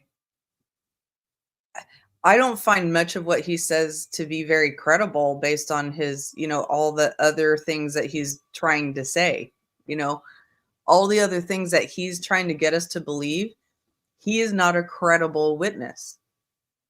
So I think he's totally capable of lying about whether he told his wife before or after the Gehrman article or the Gehrman murder. The Gehrman article was the one that exposed it, and that was definitely before his murder. So it's possible that TELLES had a conversation with his wife after that article came out, and he admitted it to her. But I don't know. Sir, I want to talk about first, just briefly about an extraction report that you had an opportunity to review regarding a timeline publishing 374. Do you see that here? I do. This is the one that kind of lays out text messages and phone calls that came in and out of Mr. Tellus' phone. Do you recall that? I do. Do you see how over here on the right we have a deleted column? I do. Are there instances where Celebrite, its programming, can capture and notate when, for example, something is deleted? Is that right? There are. And what would show up in that column if the program was actually able to collect or catch that deleted data? Usually there's a red X if it captures the deleted data. Sometimes it may also say like a red yes or something like that. Something along those lines. Okay. In your experience, does Celebrite capture every single time someone deletes data off their phone? No. Okay. And so, and do you have an idea as to why that is? Like, why does it sometimes catch it, but sometimes it doesn't? It all goes back to the inner workings of cell phones and how they store data. Okay. Have you ever heard of the term like marked for deletion? I have. What does that mean? So everything in a cell phone is stored in a database. When you press delete, say if it's an image, a text message, whatever it might be, while you, the user, no longer see that data because you believe you've deleted it, it could still be sitting in that database marked for deletion. So until it's overwritten or actually deleted from that database, it's not technically deleted from the phone. Okay, and so there may be steps that a user of a phone could maybe take to make sure that it's not just marked, but like truly cleared out of a phone. Would that be fair? Or? No, the user really doesn't have any access to the database. So it's just the functioning of the phone, yes. Correct? Okay, and just to be clear here, I'm showing what are entries 23, 24, and 25. I'll zoom out just a little bit. So 23, 24, 25 don't have any marks for deletion, correct? Correct. Okay, so nothing's been noted there. But you did happen, I can't even remember, did you have a chance to see like the Apple Watch image? Okay, to do a comparison, correct? Yes. You can't tell us whether or not definitively this, like, do you know if like it's deleted or not? Do you have an answer, a definitive answer on that? I do not. Okay, it's just simply, it's not here, correct? Correct.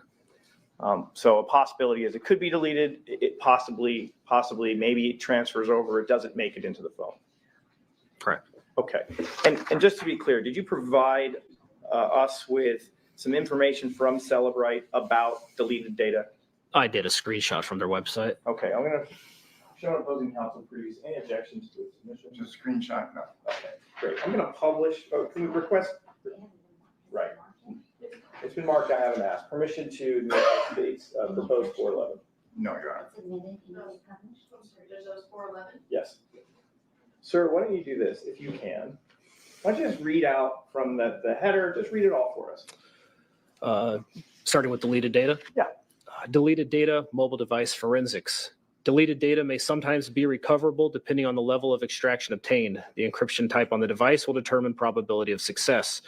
Full disk encryption, file-based encryption, no encryption. Deleted data may be available in the following circumstances. It is not actually deleted, just marked for deletion, any extraction type. Okay.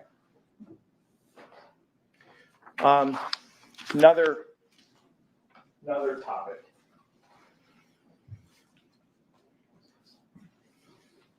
Recipes.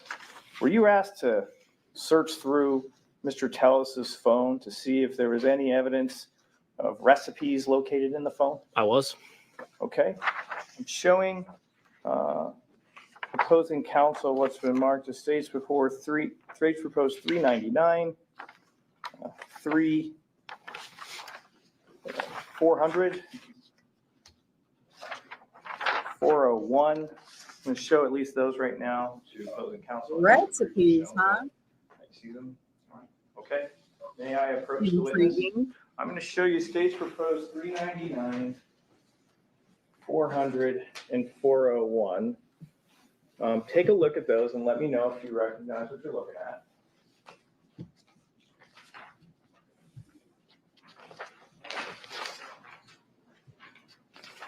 Yes, search is conducted. Thanks. Are these fair and accurate depictions of data that you reviewed and ultimately was extracted out of Mr. Tellez? Yes. We're going to ask that states proposed 399, 400, and 401 be admitted. No objection. So, in Celebrite, is there a search box that can globally search everything in a phone? There is. I'm actually going to show opposing counsel 398.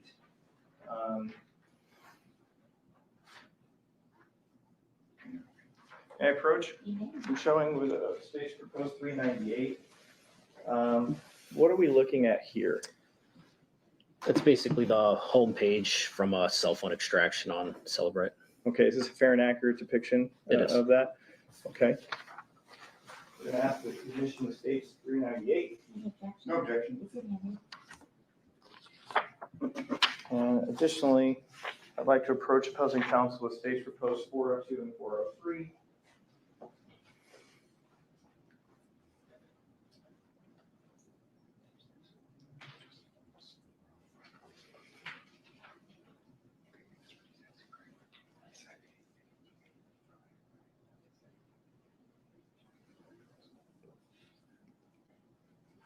May I approach? Anyone Thank you. have any Approaching, recipe things? witness was staged for post 402 and 403. Do you recognize what we're looking at here? I do. Are these, what are these? Extraction reports and text messages. Okay, and this is in relation to searching for fried rice? Yes, Okay. Are they fair and accurate Oh, depictions of some right. of the results that you had? they are. All right, we're asking for the admission of states 402 and 403. No objection. He said he was making Okay, fried so rice when I want to start at least with 398. What are we kind of looking at here? Just so we can see.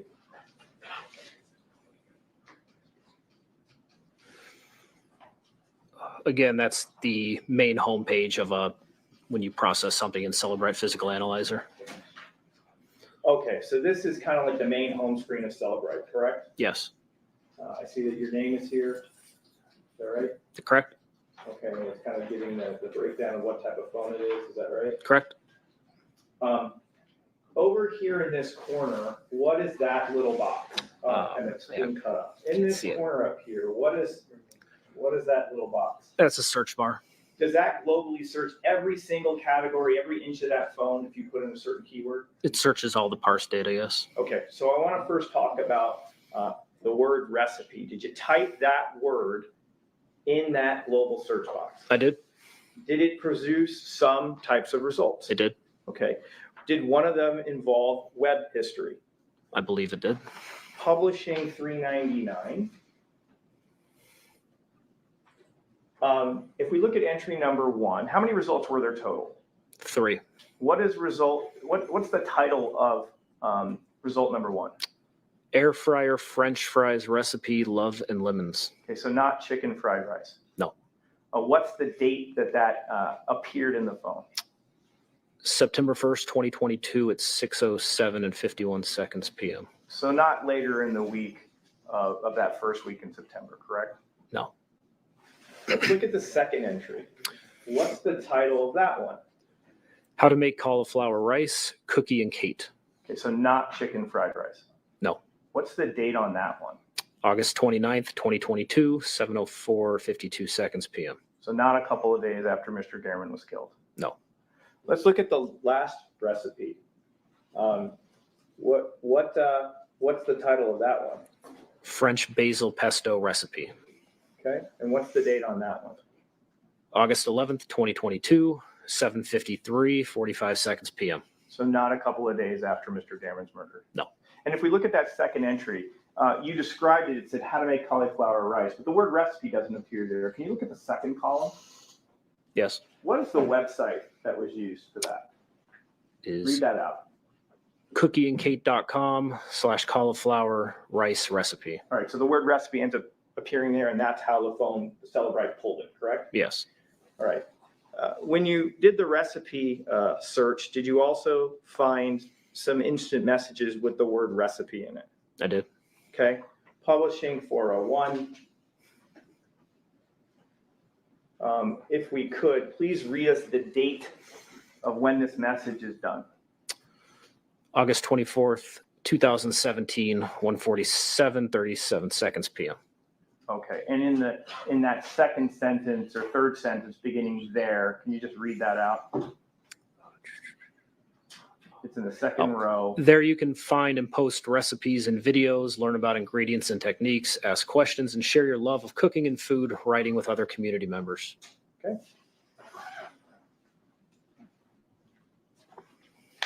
Publishing 400. How many? This appears to be kind of instant messages derived between someone by name May and the defendant's phone, correct? Correct.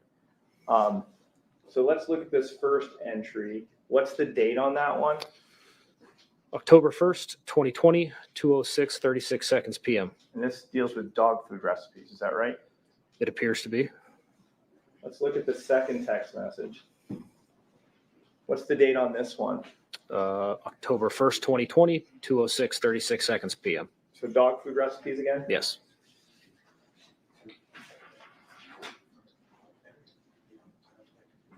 Looking at this date, what's the date on this one? June 4th, 2021, 2:57:21 seconds PM.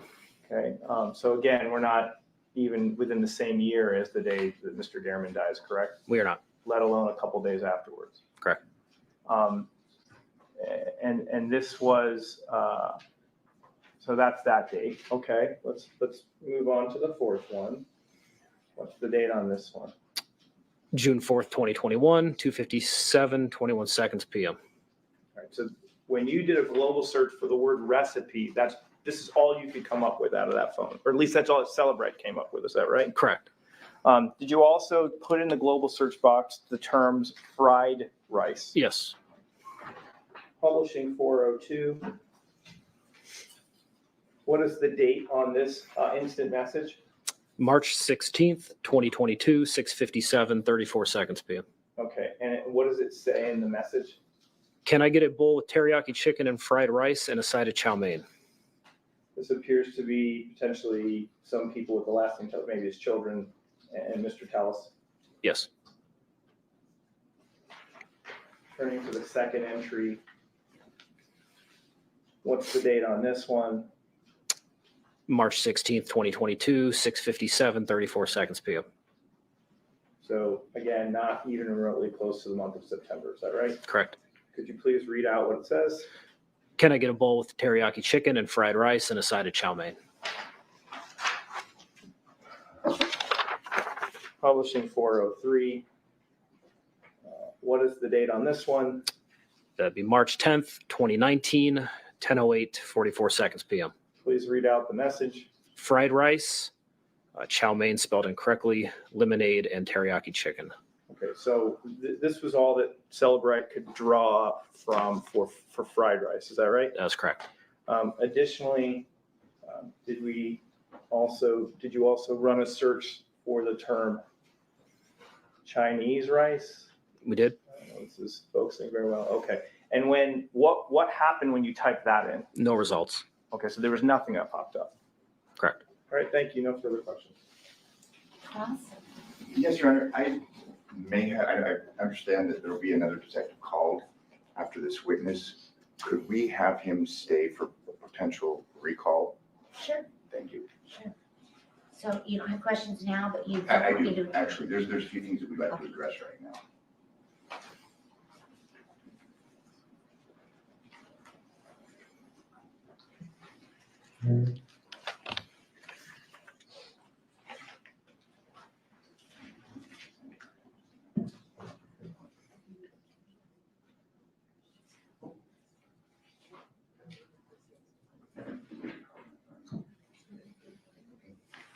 I'm not super wowed on that stuff. Show me what's proposed to defense exhibit 3. You don't have to look up a recipe to make it. Be a property income report. It does. And I missed it. That you looked up a Devices. It does. Move for admission of defense exhibit 3. No objection. I may publish.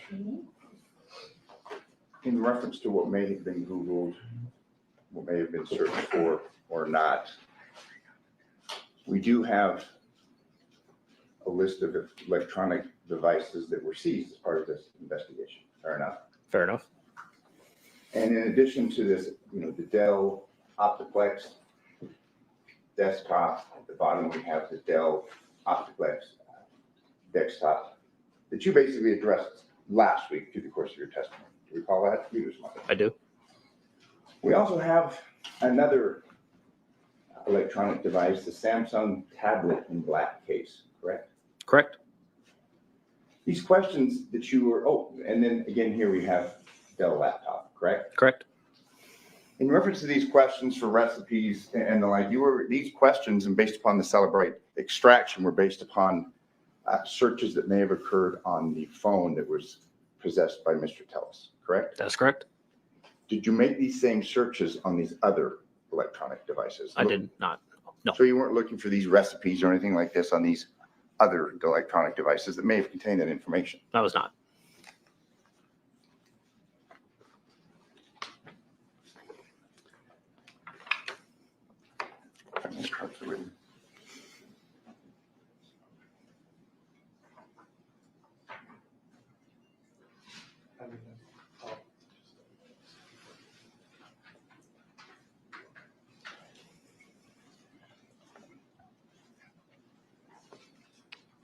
I'm going to approach you with 3 exhibits. If you just give me just one moment.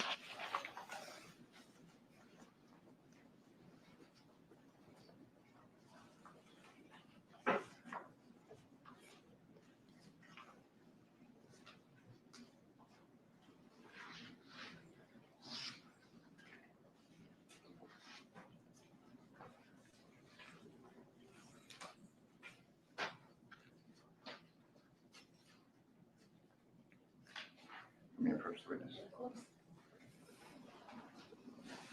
Approaching you with defense proposed exhibits O,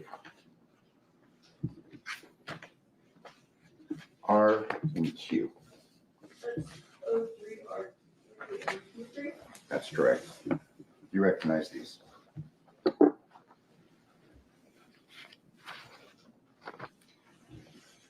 I recognize, what they appear to be, yes. You can tell the jury what they are. 2 of them are examination reports from Magnet's Axiom program. One of them is an extraction report from the cellular phone using Celebrate. And these reports were prepared by yourself.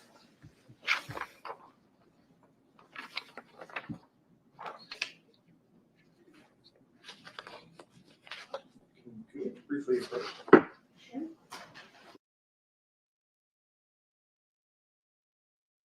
So it looks like they may, it's possible that the defense is going to show that there is a extraction from a different device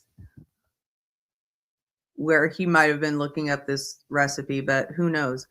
Now, I think I might be missing something in the chat. When you say, Stacy, when you say those members need to come over here, I'm not sure what you mean. Which members?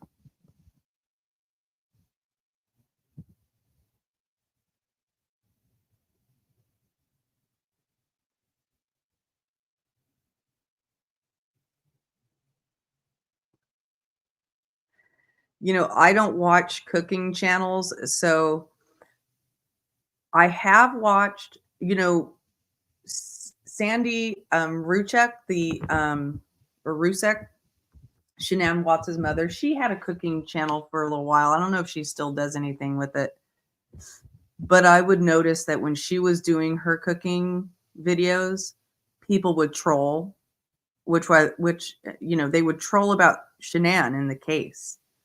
And that was really gross. Oh, the cooking group members. Gotcha.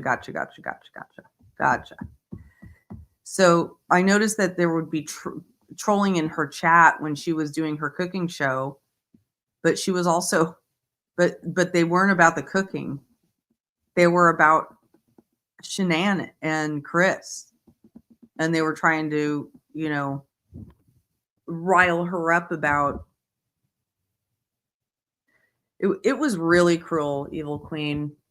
There was just this time in the Watts case when there was a lot of attention to it and there was a big divide and people were going out there trying to claim that Chris deserved another trial and he's innocent of killing his babies.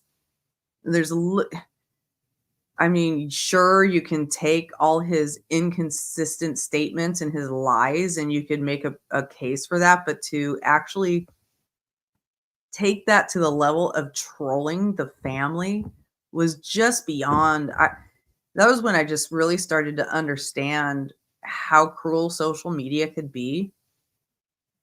Especially, YouTube is a very specific type of social media. It's very immersive. It's very all-encompassing. You get all of the senses triggered, right? With the, possible exception of physical touch. You don't get physically touched by YouTube, but you can certainly have a physical reaction to things that are happening on YouTube. And in many cases, that's what people are trying to do, is get a physical reaction out of you, a shocking physical reaction out of you, and then see you react that way. They live for that. And the fact that you can start any number of anonymous accounts on YouTube makes it really easy for people to just go around doing that all day if they have that spirit inside of them that just wants to be fucking mean and assholey to people, even if they are perfectly wonderful human beings in real life. They'll come on to social media with their anonymity and just be absolute, just they'll act like Satan. I mean, it's insane. And it's not that I don't understand what drives people to do that. It's that social media has exposed just how prevalent it is and how easy it is to do on social media, and how it almost incentivizes social media, even incentivizes more than that if you play your cards right. Should I state what we're doing or how do we do what we're doing? Right. I mean, is there any further questions for this witness other than that? Before the lunch break, no, Your Honor, in reference to. Okay. Anything else from the state? Okay. I'm going to ask you to step down. You're not excused yet. You're going to be called back. But I think the district attorney just has further instructions for you, and then we'll have you come back and continue with your testimony.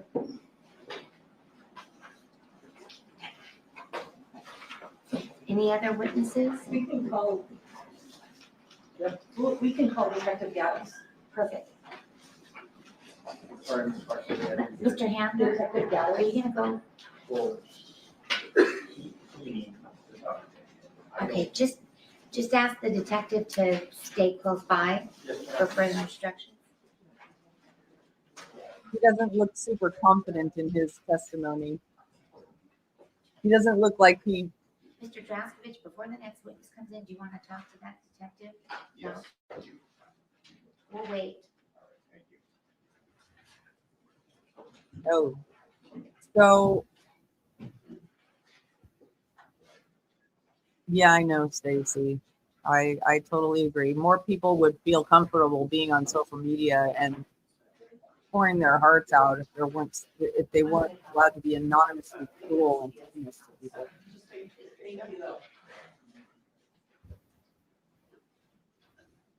Because you know what social media is really a good outlet for. It could be. It's not as it stands right now, but it could be an amazing outlet for people with special needs.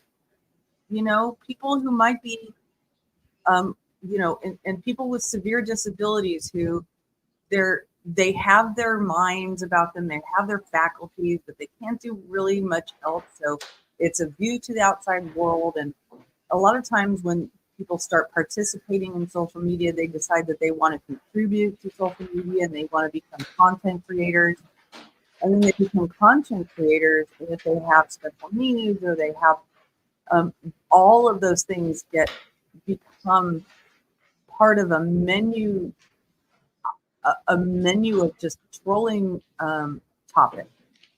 Absolute unencumbered cruelty about that person's special needs or that person's disability.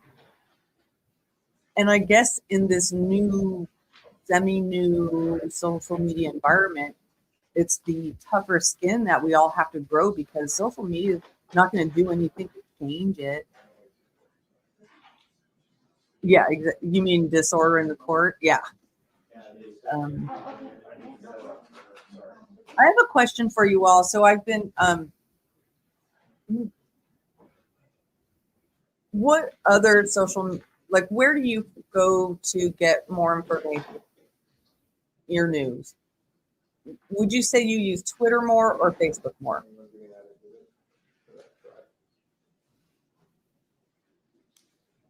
Or just YouTube or some other platform? And the reason I'm asking is because, I realize that I limit myself and my ability to project my message by only participating on YouTube. And that's partially because of my issues with social media, but also, you know, I have to remain flexible in how I do things if I want my message and my channel to get out, right? Okay, gotcha, Stacy. So I've been thinking about just at least having a presence with my new channel, only YouTube, Patricia. Okay.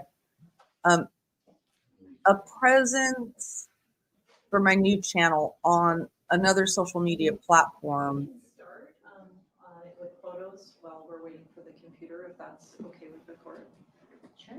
Okay, so Detective Gaddis. Okay, Detective Gaddis, we're ready now. So that I, you know, if I want to get around being suppressed by YouTube, I should be willing to explore other ways of getting a signal out there about my channel, right? Despite my own major issues and my own major, okay, good to know. Good to know. Most of you are saying so far. I know that I've communicated with some people like that on Twitter. You do solemnly swear that the testimony you're about to give in this action shall be the truth, the whole truth, and nothing but the truth, so help you God? Yes, I do. You may be seated. Thank you. Good morning. Please state and spell your first and last name for the record.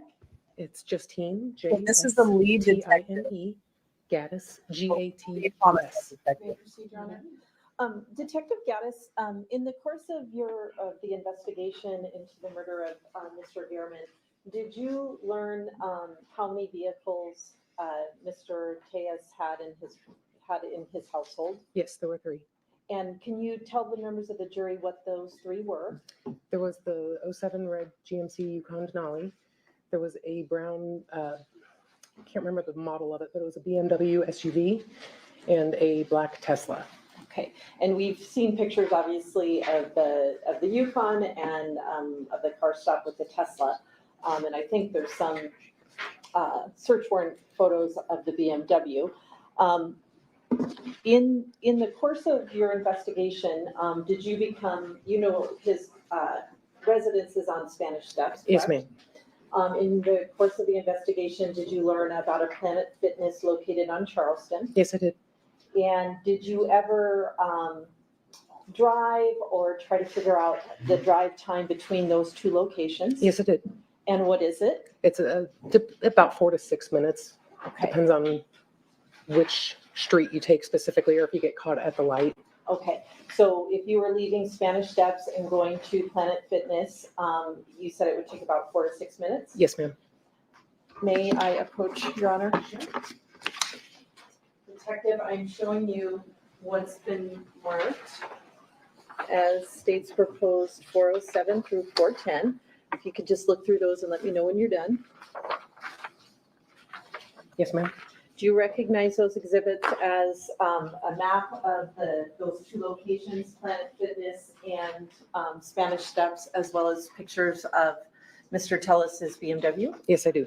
State moves to admit 407 through 410. No objection. May I publish, Your Honor? I'm putting on the overhead on what's been admitted as states 407.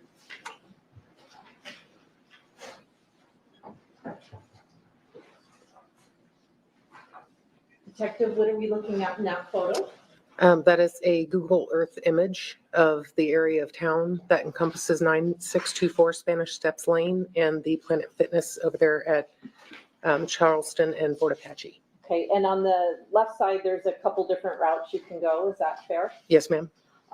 When you look at this, can you put the mouse or show the members of the jury the location of Mr. Telles's house? That's right there. Okay. How about that elementary school, Piggott Elementary that we hear about? It's this structure here. Okay. And then are you able to move the mouse to the Planet Fitness location? Yes, that is over here. Okay. And that street, that main street up towards the top of the photo, that's Charleston. Correct, ma'am. Okay. Yes, ma'am. The street that goes in front of that elementary school, do we know what that street's called? Red Hills. Okay. I'm putting on the overhead now what's been admitted as states 408. What are we looking at there? That is the picture of the brown BMW SUV that Mr. Tejas has registered to his family. And this is 409. That is the backside view of the same vehicle. And states 410. And that is a side profile of the same vehicle.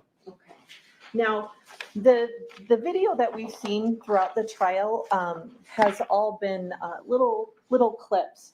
But for all the video that was collected in this case, was there hours and hours collected from all of these locations? Yes. And that was all preserved by yourself and other detectives? That's correct. And for the record, Your Honor, all of the long form video is on state's proposed 372, so we would move that into evidence or offer it. No objection. Okay. Now, with regard to this BMW, did you review video from Piggott Elementary School at a particular date and time? Yes, I did. And can you tell the members of the jury what that was? So I reviewed it for September 2nd, 2022. Basically at the time that the Denali arrives back on Red Hills Road and then up toward, as it turns towards Mr. Tejas' house. I continued to watch it as well. About approximately 12 minutes later, the vehicle that I believe is the brown BMW comes out of the same area, off the same street, and makes another turn down Red Hills Road, as if coming the same direction that the Denali had just arrived from. And so, if I'm understanding you, the Denali comes into the neighborhood, Yes, ma'am? and then about 10 minutes later, or I thought it was about 12 minutes. 12 but, minutes yeah. later, you see a vehicle that you believe is the BMW go in front of that elementary school in the direction, one of the ways to Planet Fitness? Yes, ma'am. Okay. And the state, Your Honor, would now offer 406, which should be a clip of that. No objection. Can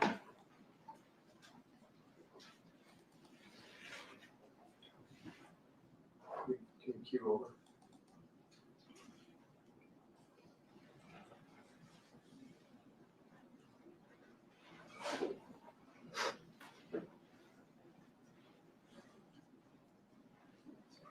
And are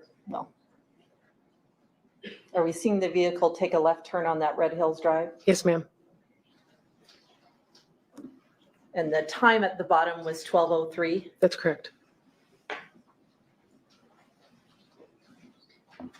Thank you very much. I'll pass the witness. Cross-examination? Yes, thank you.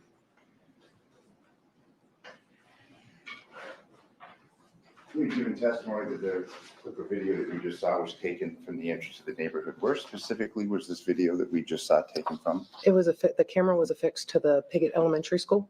Piggott. Yes, ma'am. Yes, sir. So it wasn't necessarily the entrance to Mr. Tellis's neighborhood, but I mean, it's a couple streets back, fair to say. I guess we'd have to look at the map to be specific, but it's. And that was addressed in Mr. Mogg's testimony in the location of Piggott in relation to the neighborhood where Mr. Tellis lives. But I mean, it wasn't right at the entrance. There was a street that one had to drive up and come around and enter, fair to say. Yes, it's a fairly short distance though. Fairly short distance. Yeah. Are you aware, in reference to the neighborhood where Mr. Tellis lives, are there other entrances and exits? Yes, there is one additional that I know of. Okay. Showing what's been marked as defense exhibit T3. Okay. Can I represent to you that this is a Google map between two different locations? I don't believe there's an objection to the admission. Is there any objection? No, Your Honor, sorry. Okay, T3 is admitted. This is also a Google map. Yeah, I'm just trying to figure out where that is. Okay. Do you recognize these 2 points of interest? Yes, I do. I may publish. This little different subject, but we've got you here, so we're going to ask you this question. This is a Google map again, timed distances, the driving. We have this point here, the red point, the Clark County Public Administrator Office, correct? Yes, sir. And that is where Mr. Telles was working. Correct. We've heard testimony concerning the search. I think it was from you on September 8th, 2022. Yes, correct? And this other address on West Vegas Drive, North Jones Boulevard, this is the location that you were able to ascertain from photographs, and you had given testimony that you felt that this was a surveillance point. Remember all the photographs of all Yes. the various cars? That's that point, correct? Yes, sir. And we have a drive time, there's two, and oftentimes Google Maps, they have different times, but we have 11 minutes and 12 minutes, correct? Yes, sir. We have a 4.4 mile distance and a 5.2 mile distance. Correct. Of course, indulgence for just one moment.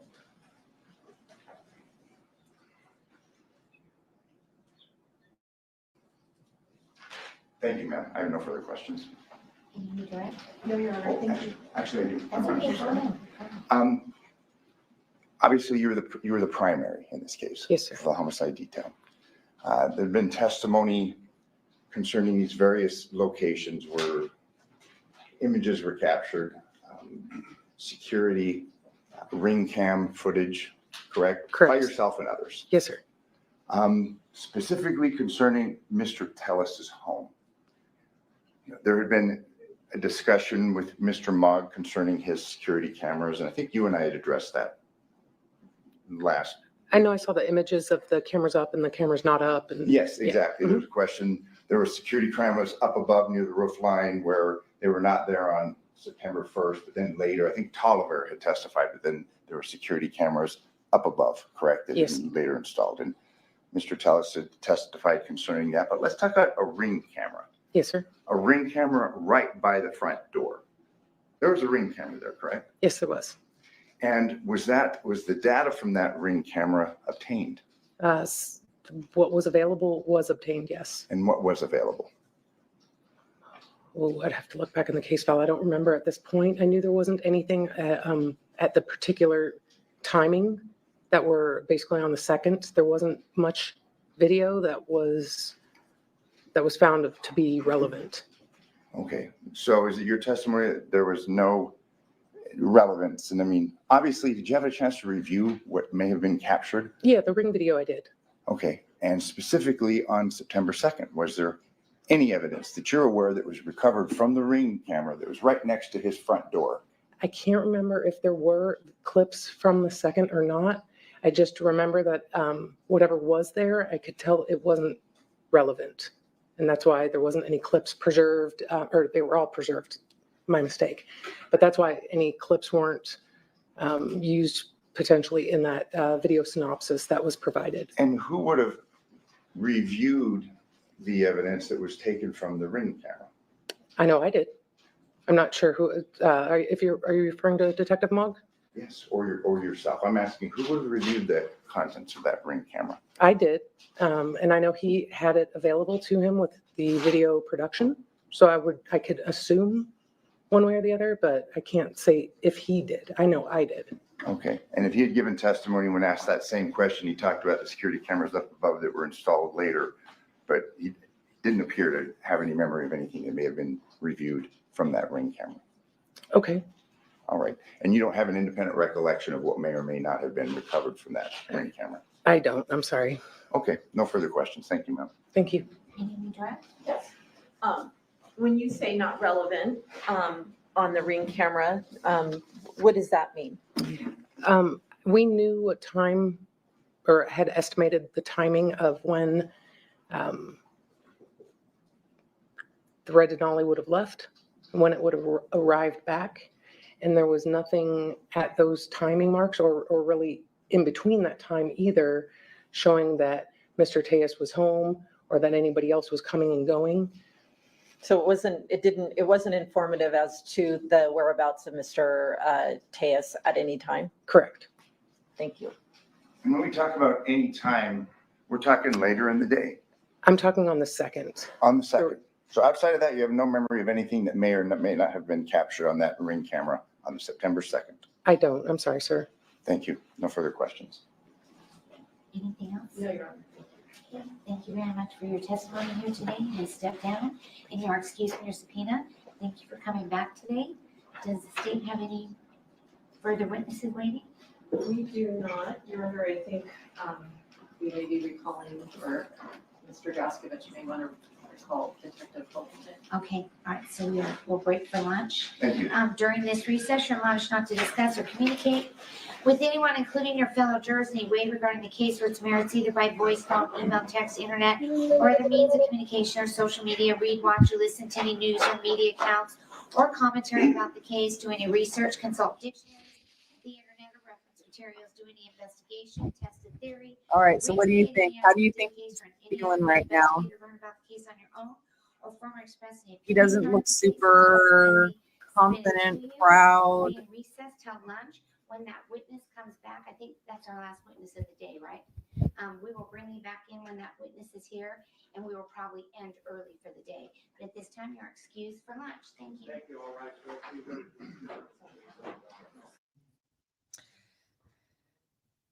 So, I mean, that's an age-old question, Stacy. How do relatively unattractive men? I mean, to some people he might be attractive. He's not attractive to me. But I mean, to me, it doesn't matter. I'm going to be super honest with you. I truly do not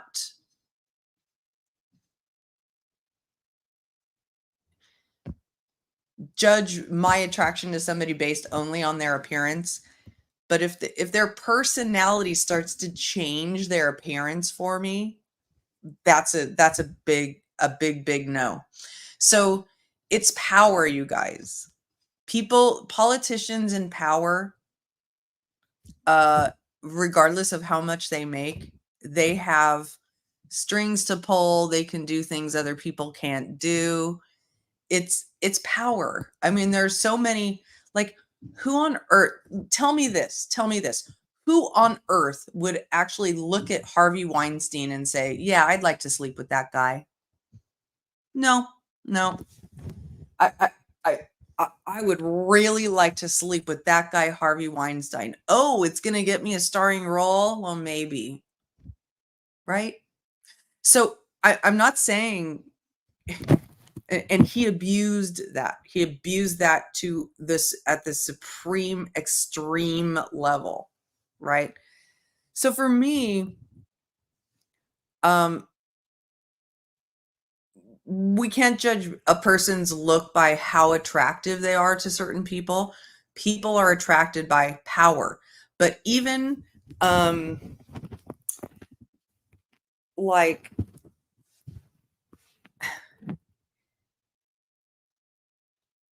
it's such a complicated issue because people who have not healed from their own trauma or whatever, they will be attracted to people who are not good for them. They will be attracted to people who are not attractive because they were treated well by that person. You know what I mean? Yeah, I've had a tendency to be attracted to poor musicians myself, Patricia. I've done that. So, it's not just it's not just a how the person looks on the surface type of thing. It's how they treat you, and then how much access to money and power that they have, that a lot of women will. Now, what I understand but am absolutely floored by is when women will throw themselves at somebody like Wade Wilson, right? This guy who is clearly, he was convicted for 2 really cruel disgustingly, I mean, heinous murders. Okay, this man, he has alarming, offensive face tattoos, including a very prominent swastika on his right cheek. And he's incarcerated for life. And to me, there's nothing more twisted than throwing yourself at a person like that. It's like a death wish. It's like a death wish. Yeah, I agree, Stacy. And I do have a live schedule to go through his jail calls and to get into that case. It's so funny because what happens to me is I start reviewing a case and then I'm like, oh my gosh, I can't wait to go live about this. But then I'm doing this live trial streaming. So I also start preparing to do another case. And then I'm like, oh my gosh, I want to do this case now because this is so interesting. So I have 2 different lives scheduled on my other channel. And I honestly can't wait to get to either of them. I'm trying to figure out which one to do first, the Scott Peterson one or the Wade Wilson one. I think it's going to be Scott Peterson because I just watched the Peacock documentary and I isolated all of his voice clips from his interview. And I want to go through that and just talk through his voice clips and talk about what I think about the interview in and of itself as a PR expert who has a lot of knowledge about true crime. And, and talk about what do I think that this helps his case, his appeal, So, anyway, so we're going to take our break. I don't think this has been a great morning for Robert Telles. It has Tejas. He said that you can pronounce it either way. Yeah, that's right, Patricia. Like, wow, if you can kill people, well, you're the strong man that I want. I mean, come on. It's a death wish. It's a death wish. Women still throw themselves at Chris Watts. It's crazy. He killed his wife and children. It's insane. So anyway, I'm going to take a lunch break. You're going to take a lunch break. We're going to come back and we will probably hear at least one side of closing arguments today. It sounds like we're going to hear from maybe 1 or 2 more witnesses, then they'll go to closing arguments. So we're going to hear at least the prosecution closing arguments, and maybe we'll hear both closing arguments, and then we'll be on a verdict watch. Wouldn't it be miraculous if they actually even came back with the verdict today? I predict, and I'm going to do a poll when we go live later, how quickly do we think that this, how quickly do we think that this jury will come back with a verdict? I'm willing to bet it's going to be pretty dang quick.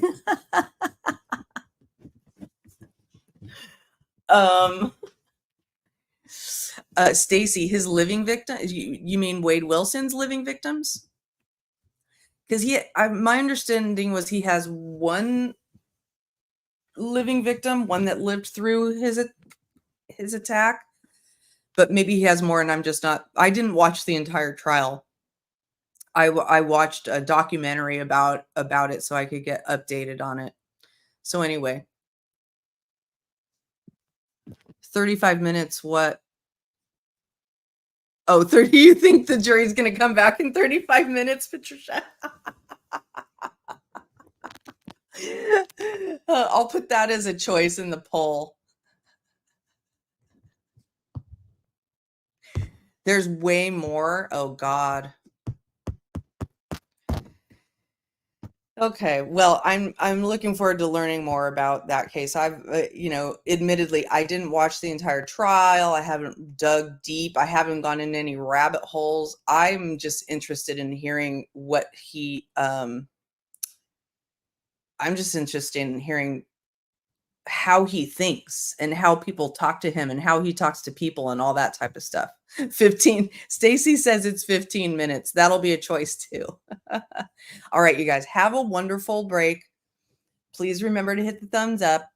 Thank you so much for being here and being my company while we watch these trials.